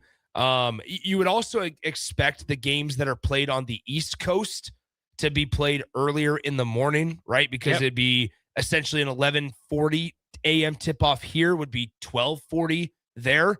You're not trying to tip off at 8:10 p.m. Central Time, which means 9:10 p.m. Central Time out there in Rhode Island or wherever they want to play these games, Buffalo in this case. So you'd expect the Buffalo matchups maybe to be the first ones that tip off during the day. And then eventually, you just kind of work your way up. And like the San Diego games are the last ones to tip off on their specific days, if you will. So I think, if I was to put the guessing hat on, let's just use if Nebraska can be at that 6 p.m. area, I think you feel pretty good about that. You have a lot of eyeballs on you. Yeah, of course, gives for Midwest time here, gives Husker fans plenty of time to travel, get there, and fill it up. And again, I think that's going to be part of the fun and part of the story of this tournament. Obviously, is just to win that first game, but the ability for Husker fans to flock to OKC. Some of those matchups, and as fun as they are, all across the board, are in half empty buildings, if not more. So that's just kind of the tournament, and we all kind of get used to that. And then as you obviously proceed into the Sweet 16, Elite 8, that's no longer the case. But I don't know. It's going to be interesting to see how many fans are wearing red there for Nebraska, and just kind of make their way. Like you said, you can't just buy your Nebraska ticket and stay the rest of the day. So it'll take a different type of commitment maybe of the wallet to stick around and watch all the games, but at the same time, when in Rome, right? I mean, how often are you going to get opportunity to watch NCAA tournament games? So it is going to be interesting to see, how much of that is the story, but no doubt we know Husker fans will be loud during that Nebraska-Troy game, no matter when it is. Again, if you're just joining us, Nebraska knows their first round opponent now is the Troy Trojans of course, the Sun Belt. Won the Sun Belt this past year, finished at 22-11 on the season. They will be playing them on Thursday. They will be playing the winner of Vanderbilt and McNeese the 5-12 game there on Saturday. Of course, don't have any idea of the time there, but that's how that kind of draws for Nebraska. Again, also in Nebraska's portion of the bracket, if you go upward from the 4 seed, obviously into the Sweet 16, you would hypothetically be matched up if chalk goes with the number 1 seed. That would be Florida. Florida is the number 1 seed. Clemson and Iowa, the 8-9 seed in this region. So they would have an opportunity, the winner of that game, to take down Florida before you get there. Of course, Nebraska, Florida is a whole nother type of conversation we can wait till next week to kind of get into, right? Because you need to get work done before then. And certainly, I think Troy is going to get everybody's attention. And how could it not? We've talked about all year the opportunity this is for the program. But you've also talked about it, Nick, too, and saying, this is a team that deserves more than just that expectation coming in. Now, Vanderbilt is just a very interesting team. Again, no guarantee Nebraska gets Vanderbilt there in the second round, but we mentioned them. I mean, they were playing for the SEC championship game, defeated Florida themselves. How do you think Nebraska Vanderbilt sounds for a punch to the Sweet 16? Well, it'll be an intriguing matchup there. Bach, I'm looking at Troy right now. And I'll say this: it could be a little bit of a tougher matchup for Nebraska. A lot of these things in March are matchup based. You're going to have 6. I mean, these are guys that play significant roles for the Troy Trojans. 6'7", their leading scorer, 6'7", Victor Valdez at the forward. Thomas Dowd is a guy that averages 15 and 11 a game. He's listed at 6'8". He's a kind of a stretch 4 guy, it appears, where he shoots 34% from beyond the 3-point line, shoots it at a high volume as well. They also have a 6'9" forward, Theo Sang, who's a senior at 225, who plays and averages about 9 per game, as well as Gerald Bellamy, who's a 6'9", 235-pound senior as well. So like just right off of the look, right off the rip, it's a Troy team that in the Sun Belt it is. They rebound well. They're aggressive on the glass, which we know maybe isn't the greatest of matchups for Nebraska.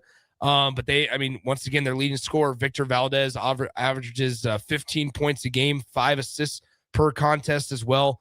And Thomas Dowd's not far behind him at 14.8 points per game and 10.8 rebounds per game as well. So as a team, they shoot 34% from beyond the 3-point line.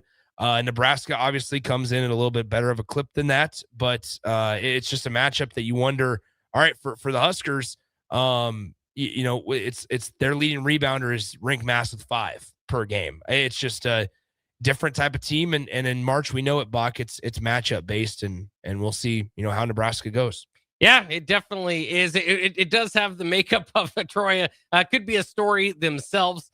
Theo Sang, by the way, who you mentioned there, coming off of injury. So we'll have to see if he's ready to go. I know they were kind of monitoring that from what I've recently looked up into Troy, but he has not played in over a month now. The last game he played was on Valentine's Day, the 14th of February. So we'll see if they do get Sang back, what kind of version of that he is.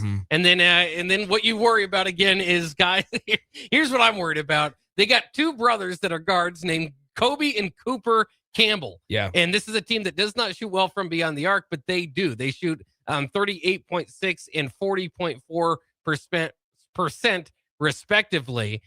So what sounds more like a tournament story than 2, by the way, just redheaded? I think they're brothers. I mean, they're both from the same. They are both from the same city, probably up Washington. And so 2 redheaded 3-point shooters.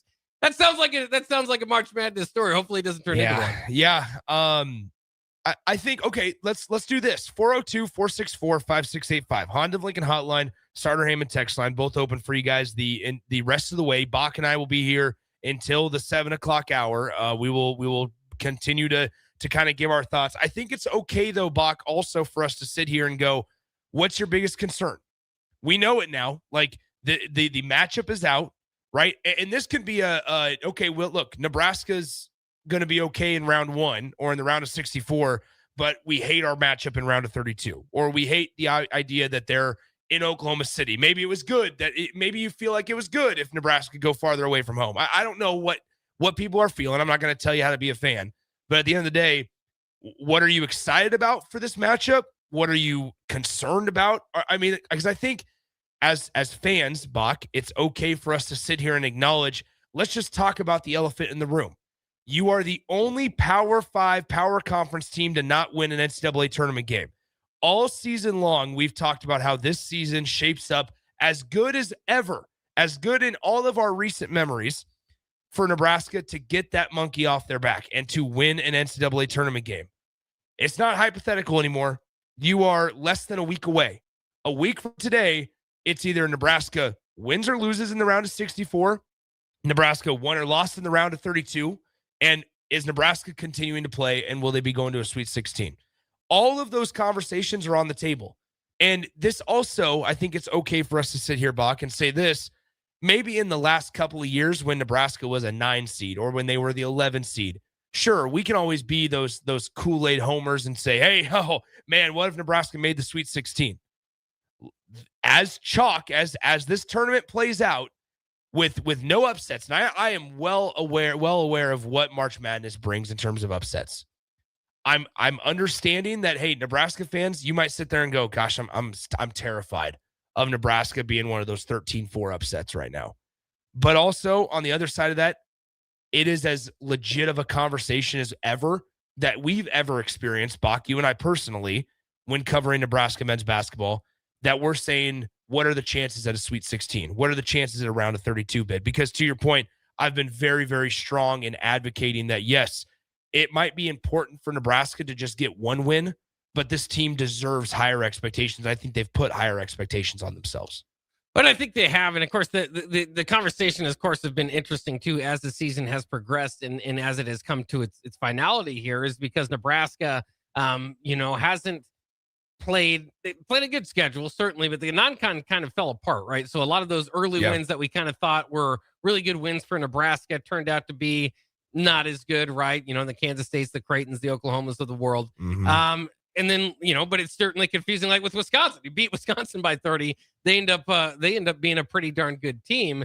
But I guess just as the season has gone on, it's kind of gone, okay, Nebraska's in the top 5 in Ann Arbor playing Michigan without 2 of their best players, and they take it to the edge. At that time, you're thinking they can win the national title. They can play with anybody. And, I've tried to kind of hold on to that feeling. I think it was even this last week or 2 weeks where I said, give me Duke. I think there has been some separation in those tiers, right? Of the top 15 teams, right? In the middle of the season, oftentimes it is hard to kind of figure out where everybody's going to land. How is this all going to kind of play out? And then we always talk about is who's hot right now. And Nebraska does, one doesn't feel hot right now. Okay. Yeah.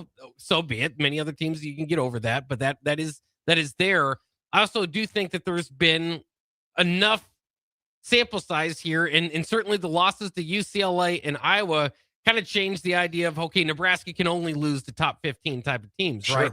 And so that's what I think makes it particularly interesting as we get into this, is that you're obviously going to be playing a tournament team regardless of who you play, but the path is going to be very difficult.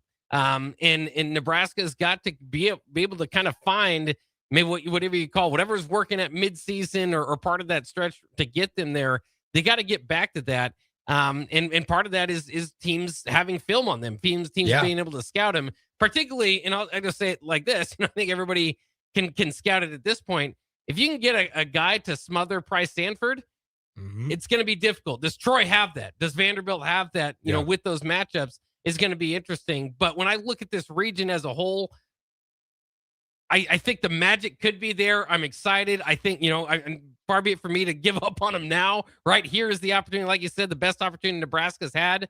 But if you look at the region, there are just some teams that are playing pretty well, and you're in a tough region, right? Florida, Houston, Illinois. Though this is the best season in Nebraska basketball history, they've had better seasons.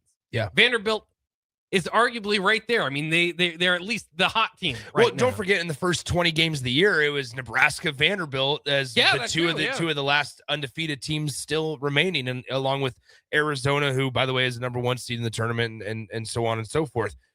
Bach, call your shot right now. where's Nebraska's road? Do they make it to the second weekend?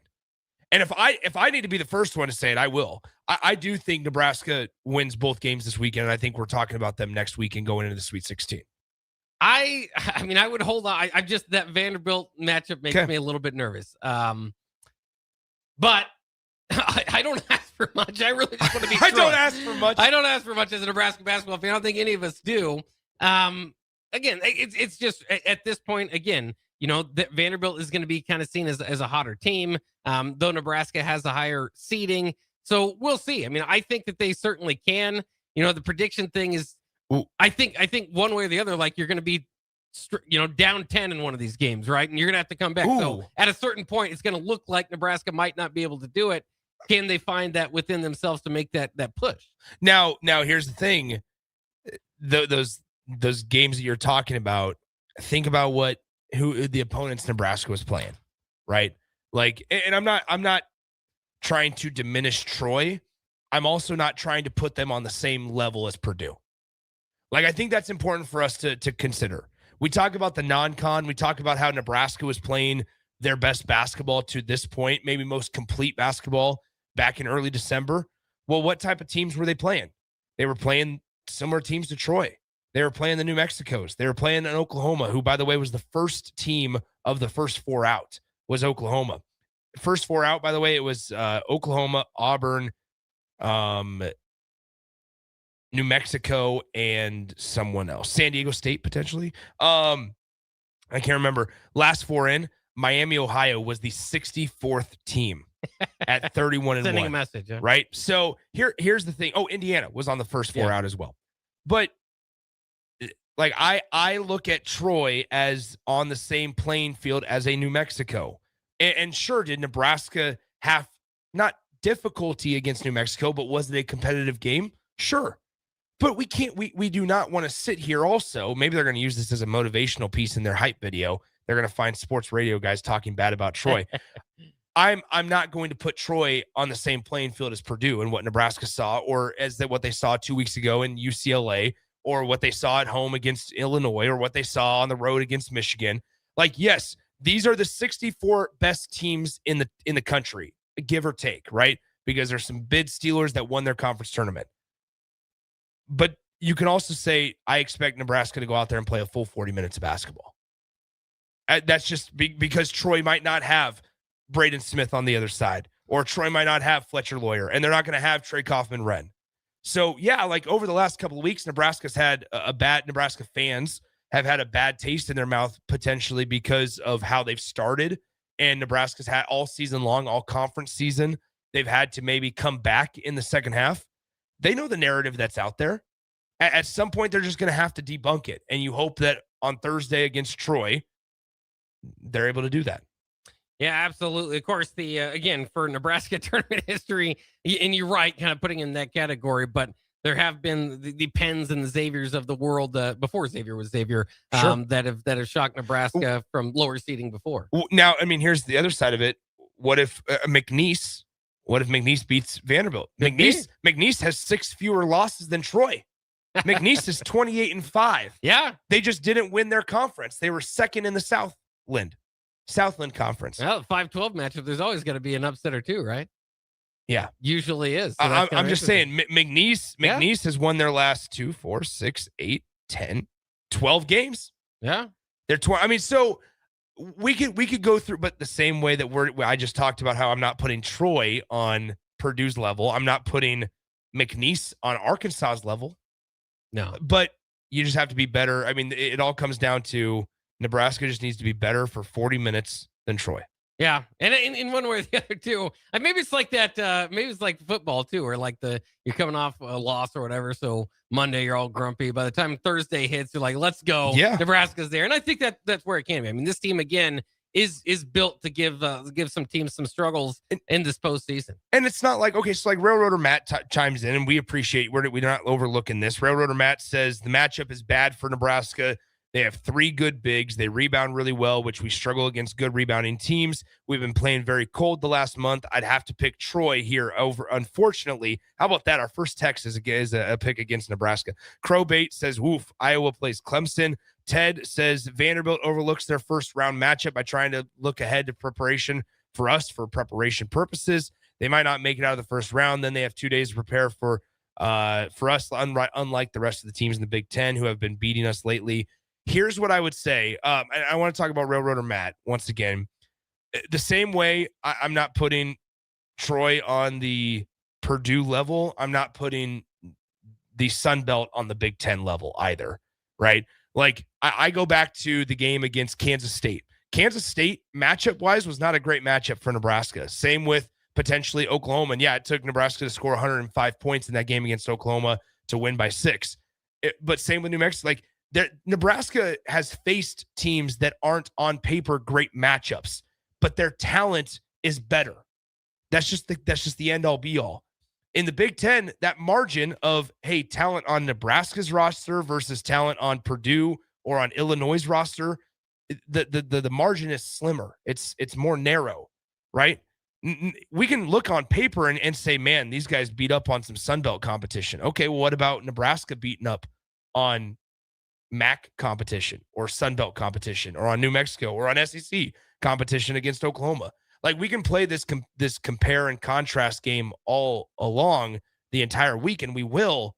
But I think, Bach, like, not to try to overcomplicate it, you just got to be better for 40 minutes, no matter what it says on paper. Yeah, that's what it's going to come down to. And again, I think Nebraska having a large contingent there at OKC could help them maybe at the beginning of that game against Troy. There's going to be nerves. There's going to be talk of the town. Obviously, can Nebraska finally get the giant monkey off their back and finally win an NCAA tournament game? I think that could propel them to get going early there in that first half. That will be the hope. Let's go ahead and take a quick break here. Jake Sorensen set to join us on the other side. Let us know what he thinks of the matchup with Troy, potential second round matchup with Vanderbilt as well. We'll get that coming up next year on 93.7 The Ticket. Do you ever feel okay in your current job and profession, but wonder if there's a better company that can offer more? Vision Mechanical is now hiring for journeyman plumbers and HVAC service technicians. Vision Mechanical offers top-of-the-industry wages, 100% paid health, disability, and life insurance, 401k with employee match, and paid holidays and vacation. Vision Mechanical believes in craftsmanship, teamwork, and building a better future, one project at a time. Apply today or learn more at visionmechanical.net or email Ron at vmech.net.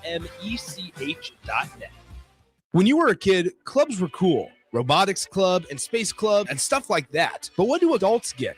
Book clubs and quilting clubs? Nah, forget that. How about margarita clubs and old-fashioned clubs? Get to Upside Bar and Lounge for the best clubs in town. Try all 10 varieties of Upside margaritas or old-fashions and take home a free souvenir glass. Grab the whole crew and pair it with taco night on Mondays or whiskey Wednesdays. Upside Bar and Lounge at 29th and Pine Lake.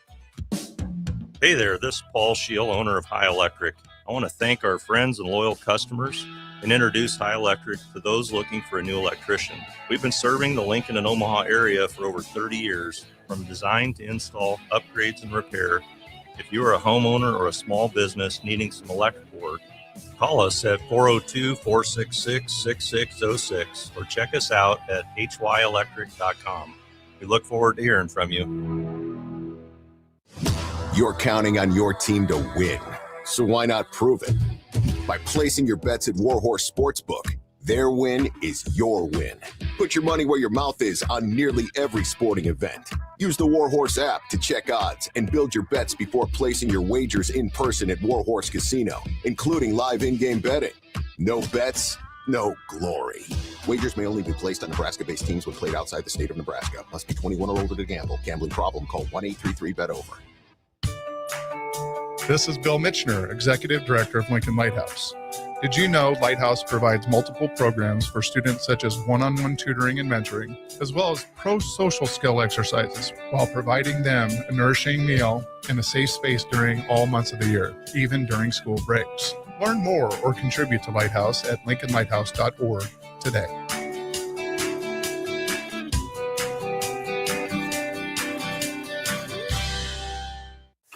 With UBT, you've got total control over your money. Like Doug, who runs his game day tailgate like a well-oiled machine. I got burgers, brats, chicken, dogs, plus all the fixins. And with the UBT Go app, I can track my food spending from anywhere. Pro move. They don't call me Grill Sergeant for nothing. No matter your goals, UBT helps you feel good about reaching them. Union Bank and Trust. Member FDIC. If you're a homeowner or a business owner, you have a lot of projects, and no one has an unlimited budget or time. Sunbelt Rentals makes all jobs less stressful with no need to purchase large equipment or hire a crew. You can do it yourself with rentals and everything from aerators and power rakes for spring yard work to stump grinders, concrete mixers, tile saws, and more. Check out their inventory in Lincoln, north of Cornhusker Highway on 56th Street, or online at sunbeltrentals.com. When it comes to concrete, Stevens & Smith Construction doesn't stall, they go for the takedown. As Nebraska's full-service concrete contractor, they stay in bounds, hold inside position, and never forfeit quality. Whether it's foundations, flatwork, or concrete coatings, they elevate performance and pin down results that win every time. Stevens & Smith Construction is a proud sponsor of Takedown Tuesdays on 93.7 The Ticket. Because when it's time to wrestle with concrete, Stevens & Smith Construction slams expectations. All right, Lincoln, if you're a diesel technician who's ready to earn up to $40 an hour and you're tired of working nights and weekends, listen up.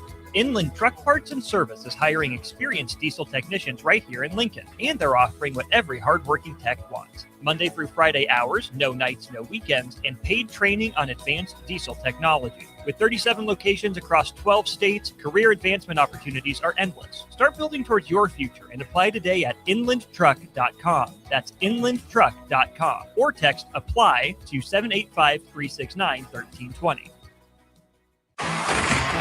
Tune in to Outside the Box from 4 to 5 p.m. for everything you need to know about the Lincoln Stars. Join head coach Rocky Russo and play-by-play voice Alex Byrne as they sit down with special player guests to tell the story of the Lincoln Stars and give you all the news and notes you need from around the USHL. That's Outside the Box with the Lincoln Stars on 93.7 The Ticket and theticketfm.com.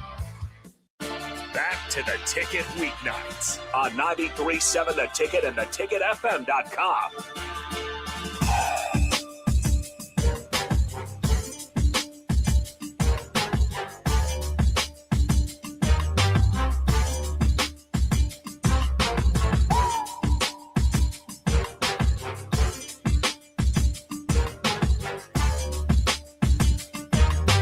We're back here on 93.7 The Ticket. It is Selection Sunday here, and Nebraska knows their matchup. We've been talking about it quite a bit. We'll look forward to see Jake Sorensen said he can jump on the show here in just a bit, so he will be joining us here momentarily. In fact, here he is, Jake Sorensen. I'll give him a second to kind of set up here. As we know, again, if you've missed it, Nebraska will be playing Troy on Thursday as the number 4 seed in the South region. That will be in Oklahoma City. They'll play the winner of the 5-12 game, Vanderbilt and McNeese, there on Saturday. The number 1 seed in Nebraska's region is Florida.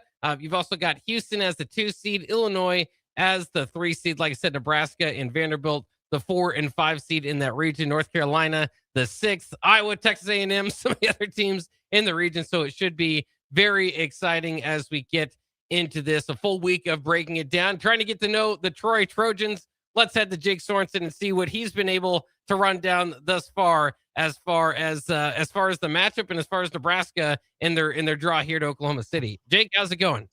Good, gentlemen. Thanks for having me on. Yeah, this is exciting. Nebraska, of course, has been wanting OKC since we knew that was going to be a region, and there's trepidation the last couple of days, especially with the loss to Purdue, about would they still be in OKC? Would Illinois be that spot? And it works out in Nebraska's favor as the Huskers get a draw against Troy. It's all about revenge of 2018 Nebraska football, Bach. We got to get, got to revenge Andrew Bunch and Scott Frost and take down Troy, who, Troy, if you looked at the record, obviously it's a team that you're not scared of. They're not, I think Nebraska's opened up as a 13.5-point favorite I saw.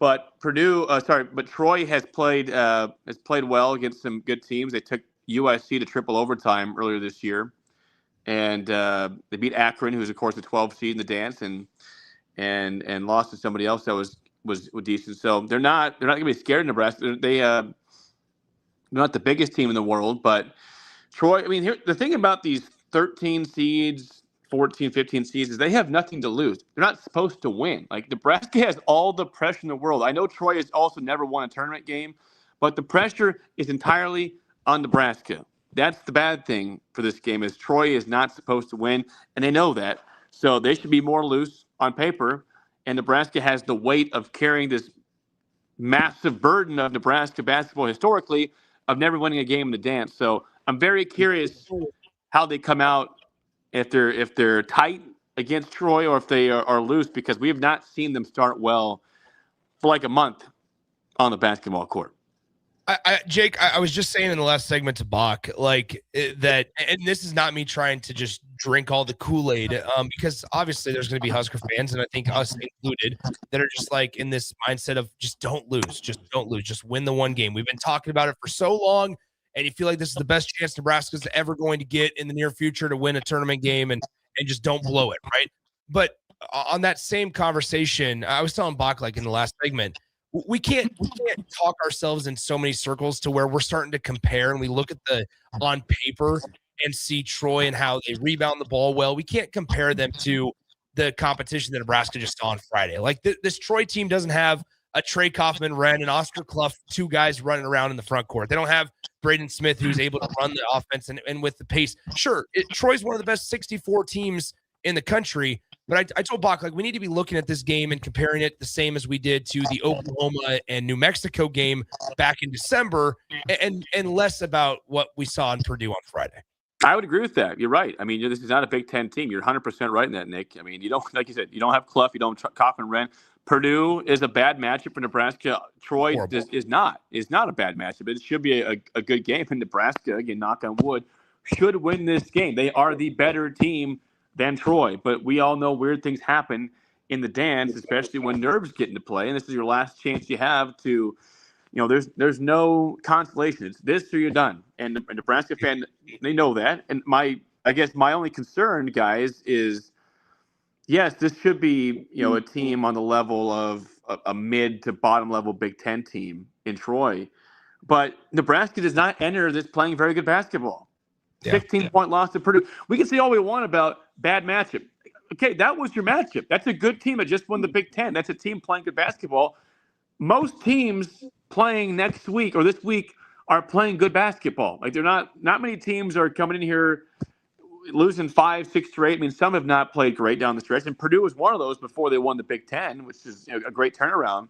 But there's no excuses. Like, Nebraska's lost by 20 points and 16 points in 2 of their last 3 games. And if they get off to another slow start, which has been the case, I just hate to see how this goes. But again, I'm not saying it's going to happen, and I don't want to be negative Nelly over here, but this is such an important game for the university, the state, the entire fan base, that they just have to get out of their own heads in the first 5 minutes of the game. Well, here's the thing, Jake. This is the other side I would say also in conversations Bach and I have had over the last hour and a half or so is like, sure, even if this was a bad matchup on paper, let's just say it is. Let's just say Troy's a horrendous matchup for Nebraska on paper, and there's a lot of concern in the world. Like, we also have to give the proper respect to Nebraska. This is not an 8-9 game like we saw a couple of years ago with Texas A&M, where on paper we kind of knew, okay, Texas A&M, even though they're the lower seeded team, they might be the better team than Nebraska. It's not that case. Like, Nebraska should win this game based off of talent, and even if it was a bad matchup, they should have enough talent on their side to just go win the game the same way they did to New Mexico back in the early parts of the year, or even in those types of games. It's like that's where even we got text on the text line about how this matchup is bad for Nebraska. And I get it, right? Like, they have some guys that rebound and have over 10.5 rebounds per game, and they have 3 guys that are over 6'10", and it's like maybe on paper there can be a conversation of Nebraska going up against a team in Troy that rebounds better than Nebraska does, but the talent should just be there to where we do have to give Nebraska some sort of respect that they should just win this off of talent. Absolutely. You're a Big Ten team, and Nebraska, we all know, has overachieved. They were picked 14th, and people didn't know how this would go with the transfers this year. And Price Stanford became an all Big Ten player. And Rick Mass, of course, did not play the same he was in the first half, but he at one point was seen as an all Big Ten player. Braden Frager was the sixth man of the year in the conference. Like, you've got dudes. I know that people are down about how this has ended, but don't forget, when this team is on, they're very good. And I've said on the show the last month, Jamarcus Lawrence is due for a breakout. He hasn't been it for a while, and if he plays well against Troy, there's no stopping this team. They could make a run. I don't think people are. I mean, I know Vanderbilt has looked good in the SEC, and they pushed away the final today and lost to Arkansas. But I don't think people sit here and say we can't beat Vanderbilt if we beat Troy. Like, you get that monkey off your back, it just relieves the stress of an entire university. And I'm curious. I think this team could still make a run. Like, I don't think that they're one and done in the dance by any means. And again, being a 4 seed, you shouldn't have that mentality, but at all. You should expect to make the Sweet 16, and that should be Nebraska fans' expectation. Yes, the goal saying, listen, win a game, the rest is gravy. And that's kind of a loser mentality to just stop there, but that is how we feel. But that shouldn't be how we view this tournament about, hey, just get to the round of 32, and if they lose, they'll lose. We're fine with it. Like, you should expect with your seeding, you're going to be favored to make the Sweet 16. So I hope Nebraska fans expect that. Expect to be playing next week somewhere in Chicago or somewhere else. Like, back up your seeding and prove it's legitimate. Prove that your 26-6 record is legit, and you're not the team you have been the last few weeks. What's going to be the key to turning that around? I mean, you mentioned Jamarcus Lawrence. I mean, there's several different places obvious to go. But you said when Nebraska is playing well, they're a good team. What's missing? What do they need to do to kind of get back to that and make a big run here?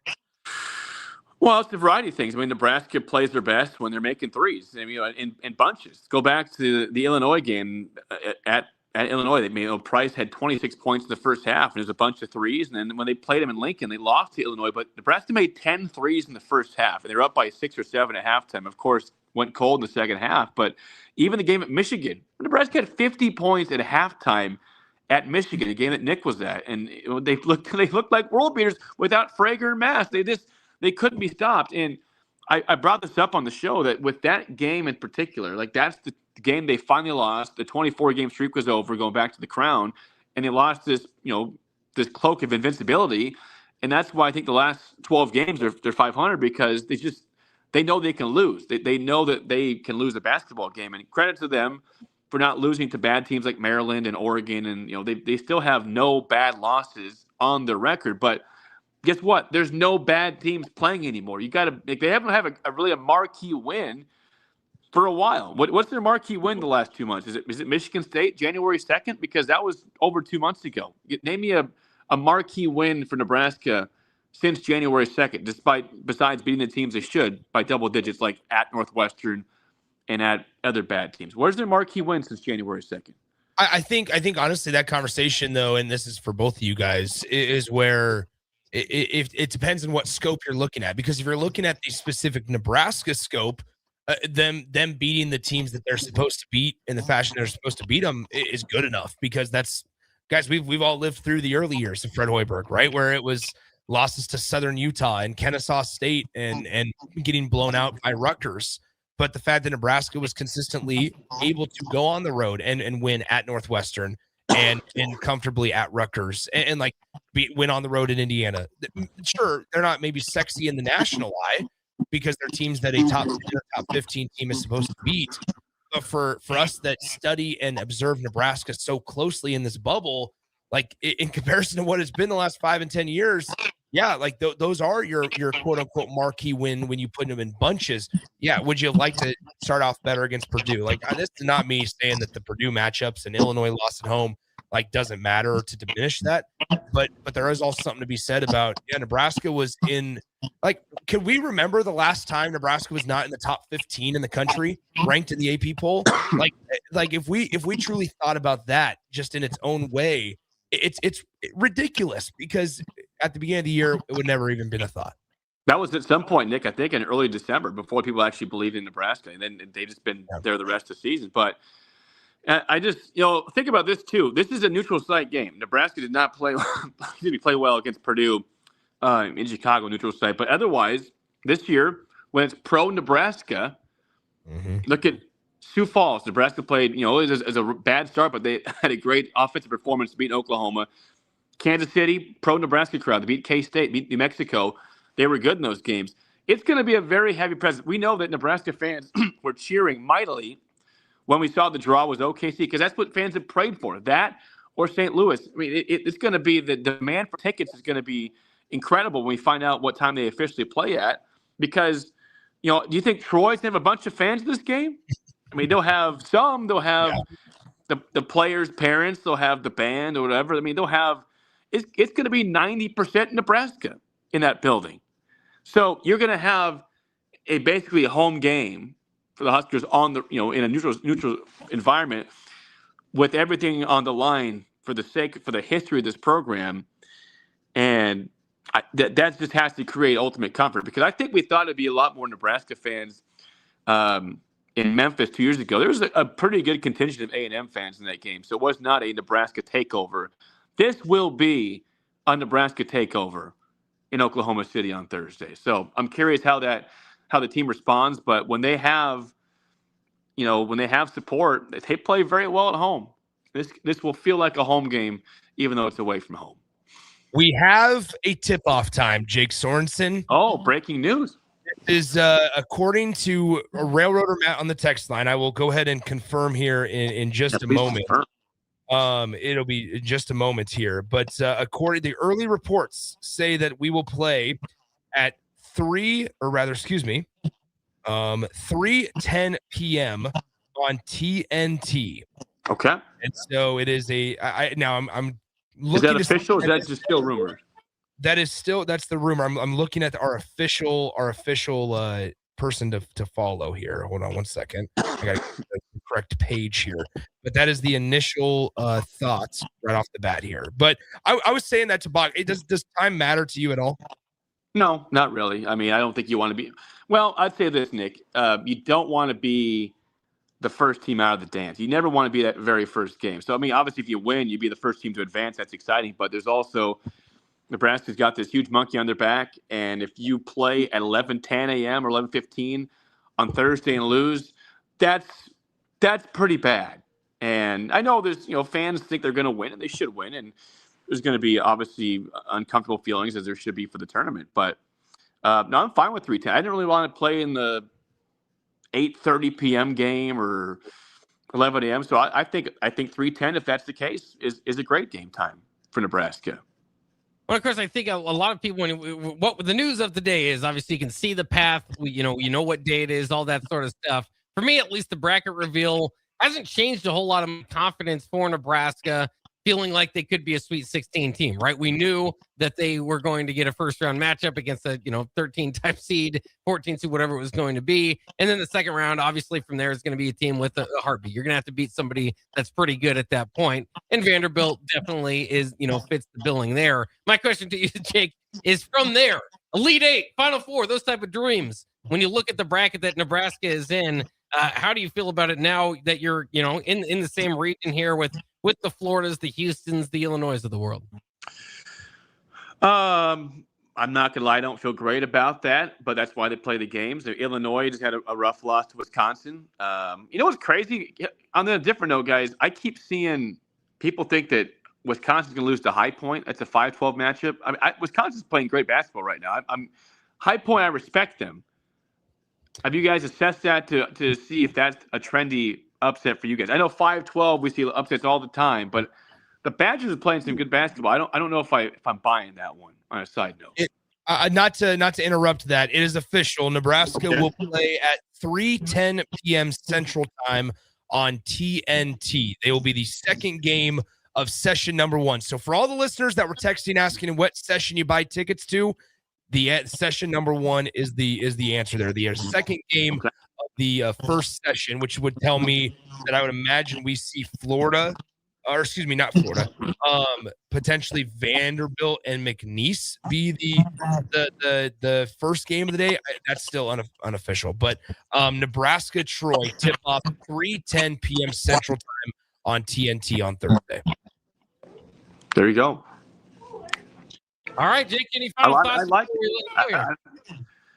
Final thoughts. I feel good about the matchup. I feel good about Nebraska's chances to get this monkey off their back. I think that it's great to have OKC. like everything is falling into place. Now it's Nebraska's job to make that matter and get this done and move forward the rest of our lives and hopefully win more games going in the future. Mm-hmm. Yeah, absolutely. It's Jake Sorensen of Early Break. You catch him bright and early in the morning. Thanks again, Jake, for joining us here. You got it, guys. Thanks. All right, there he goes. We'll be back to wrap up our final thoughts here on our Selection Sunday show on 93.7 The Ticket. Concrete Industries has immediate job openings for precast production laborers and maintenance technicians. Concrete Industries offers great pay, health benefits, 401k, a wellness program, holidays, and paid time off. Apply today to earn a starting pay of $21.50 per hour plus a $1,500 hiring bonus. Concrete Industries is hiring all experience levels and offers on-the-job training. Start your career today as a precast production laborer or maintenance technician. Visit concreteindustries.com. When you were a kid, clubs were cool. Robotics club and space club and stuff like that. But what do adults get? Book clubs and quilting clubs? Nah, forget that. How about margarita clubs and old-fashioned clubs? Get to Upside Bar and Lounge for the best clubs in town. Try all 10 varieties of Upside margaritas or old fashions and take home a free souvenir glass. Grab the whole crew and pair it with Taco Night on Mondays or Whiskey Wednesdays. Upside Bar and Lounge at 29th and Pine Lake. Hey fellas, March is Colorectal Cancer Awareness Month. So here's your friendly reminder that ignoring your gut isn't a strategy on the field or in real life. Once you hit 45, screening isn't optional anymore. It can literally save your life. Advanced medical imaging makes it easy with fast, comfortable CT colonography. No hospital hoops, no all-day ordeal. Just a simple scan that helps you stay ahead of the game. Talk to your doctor about getting your screening ordered at AMI and keep yourself in the lineup for the long run. Big Ten softball is here in Lincoln. The top 10 ranked Husker softball team competes against Michigan this Friday through Sunday, March 13th through 15th at Bowlin Stadium. They need your help to pack the stands and give the red team the best home field advantage in the Big Ten. Tickets start at just $7 for youth and $11 for adults. Demand is high and seats are limited, so grab your tickets now at huskers.com/tickets. Are you looking for something different for lunch or dinner in Lincoln? Big 8 is now open at 1226 P Street, serving seafood boils and Asian cuisine. Get your hands messy with fresh, flavorful seafood boils, hot, bold, and made to share.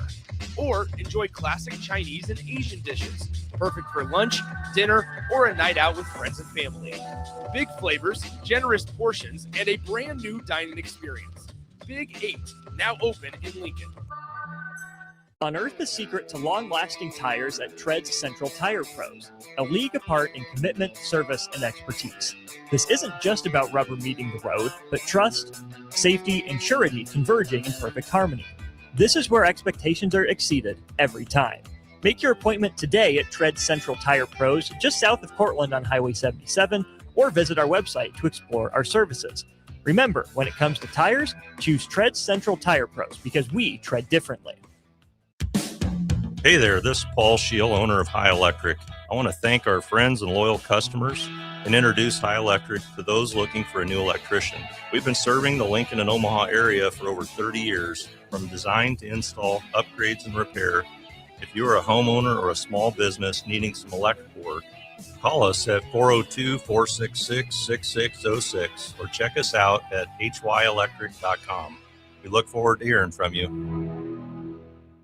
A membership with John Henry's will fast-track you to front-of-the-line service, seasonal tune-ups, and far fewer unexpected moments. That means no breakdowns, no waiting on a call, and no nonsense. It's consistent care that prevents small issues from turning into big bills. Join the Comfort Club and get VIP treatment 365 days a year with 24-hour priority response, member-only discounts, and peace of mind on your home's most expensive systems.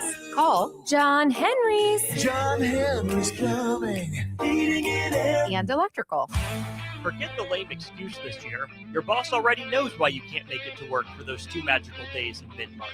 Join 93.7 The Ticket on Thursday and Friday, March 19th and 20th at Buffalo Wings and Rings at 68th and O for March Mayhem. Come early on Thursday to get a ping pong ball with a lucky team on it and stay all day for prizes throughout and buzzer beater upsets. It's March Mayhem with 93.7 The Ticket for the NCAA tournament at Buffalo Wings and Rings on 68th and O. Nutrition Authority invites you to check out the top-selling Epic Effects. Epic Effects is designed to help blast body fat, curb cravings, and provide smooth energy so you can cruise through the day. Home of free samples and better than internet pricing, Epic Effects can only be found in Nutrition Authority. For store info, visit mynutritionauthority.com. Back to the Ticket weeknights on 93.7 The Ticket and theticketfm.com.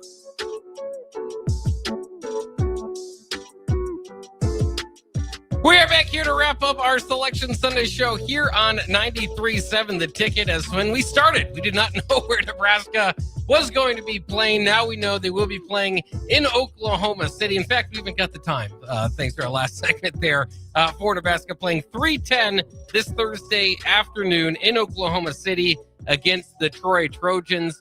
If you're looking at that second round matchup, Vanderbilt and McNeese, the 5-12 matchup for Nebraska's bracket, should be very exciting again, as many people across the country filling out their brackets. You wonder how many are going to pick Nebraska to go far. We've talked about it, matchup wise, there's going to be this or that, but a lot of it's just the kind of the confidence in Nebraska basketball where they are right now. Again, might not be coming in on the best note with that loss to Purdue.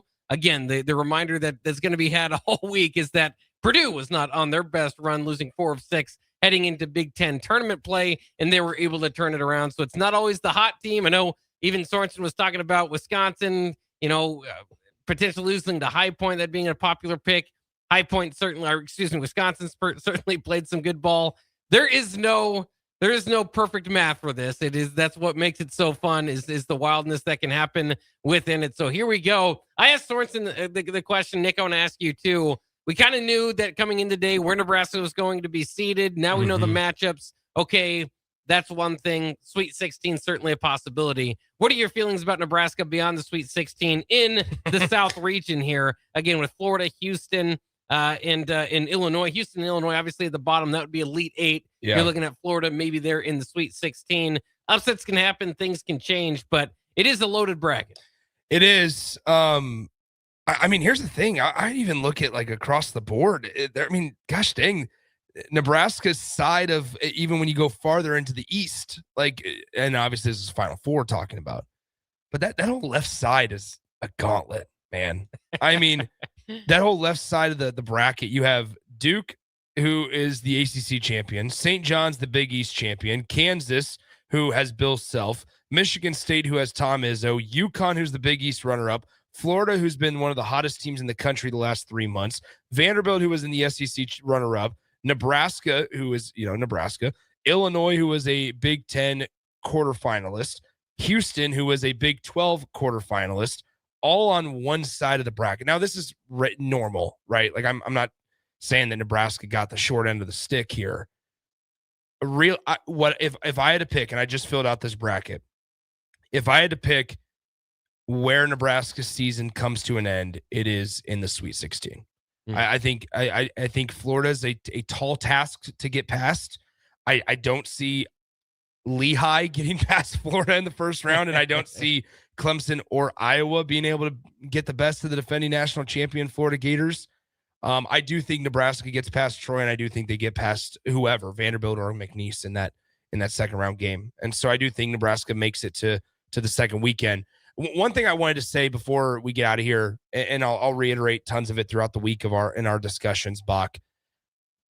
This game, we're Nebraska fans, players, coaches, we have to be ready for the national narrative to continuously be in these next 4 days, Monday through Thursday. We have to be ready for the national narrative to be Nebraska's never won a tournament game. This is the most popular upset pick in the 13-4 matchups. Yeah. Because you look around and there's going to be a lot of people that say, you know what, I trust John Calipari in March way more than I trust Nebraska in that 13-4. I trust Bill Self and potential number 1 pick Darren Peterson for way more in March than I do for Nebraska.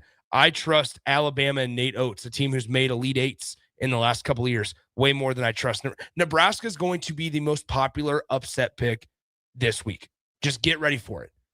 Only thing that matters, Nebraska in that locker room has to focus on themselves. They can't allow all that outside noise to be a factor. Yeah, it's going to be interesting. Nebraska doesn't, of course, have the laundry, so to speak, of the Blue Bloods but they're going to have a chance at him. And I do think that's interesting. There's a lot of talk about maybe catching Kansas or North Carolina as a potential second-round matchup to get Vanderbilt there. Let me tell you right now, North Carolina's losing the first round. Yeah, there's your pick. North Carolina's losing to VCU in the first round. I also have, let's see, is there anybody else? St. Louis upsetting Georgia, which isn't necessarily a large upset pick. Utah State upsetting Villanova. My final four: St. John's, Purdue, Houston, Iowa State. Oh, you're running the St. John's along with I like St. John's a lot. St. John's, big pick. Okay. Yeah. There you go. All right, let's go ahead and thank everybody. No more Matt Abdelmassi on that staff. That's right. St. John's is in. Mid-season let go, basically, wasn't he? Yeah. Kind of a weird situation. Thanks again to Jake Sorensen and, of course, Dick Sainer here in studio. Myself, Jake Bachman. We had a good time. Thanks to everybody. It'll be a wild weekend, a wild week next week. So join us for all our shows. We'll break it down, of course. But coming up next, Walk the Herd here on 93.7 The Ticket.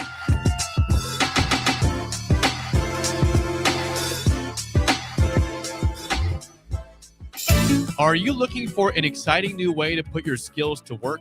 Explore new career options in the fintech industry at Currency,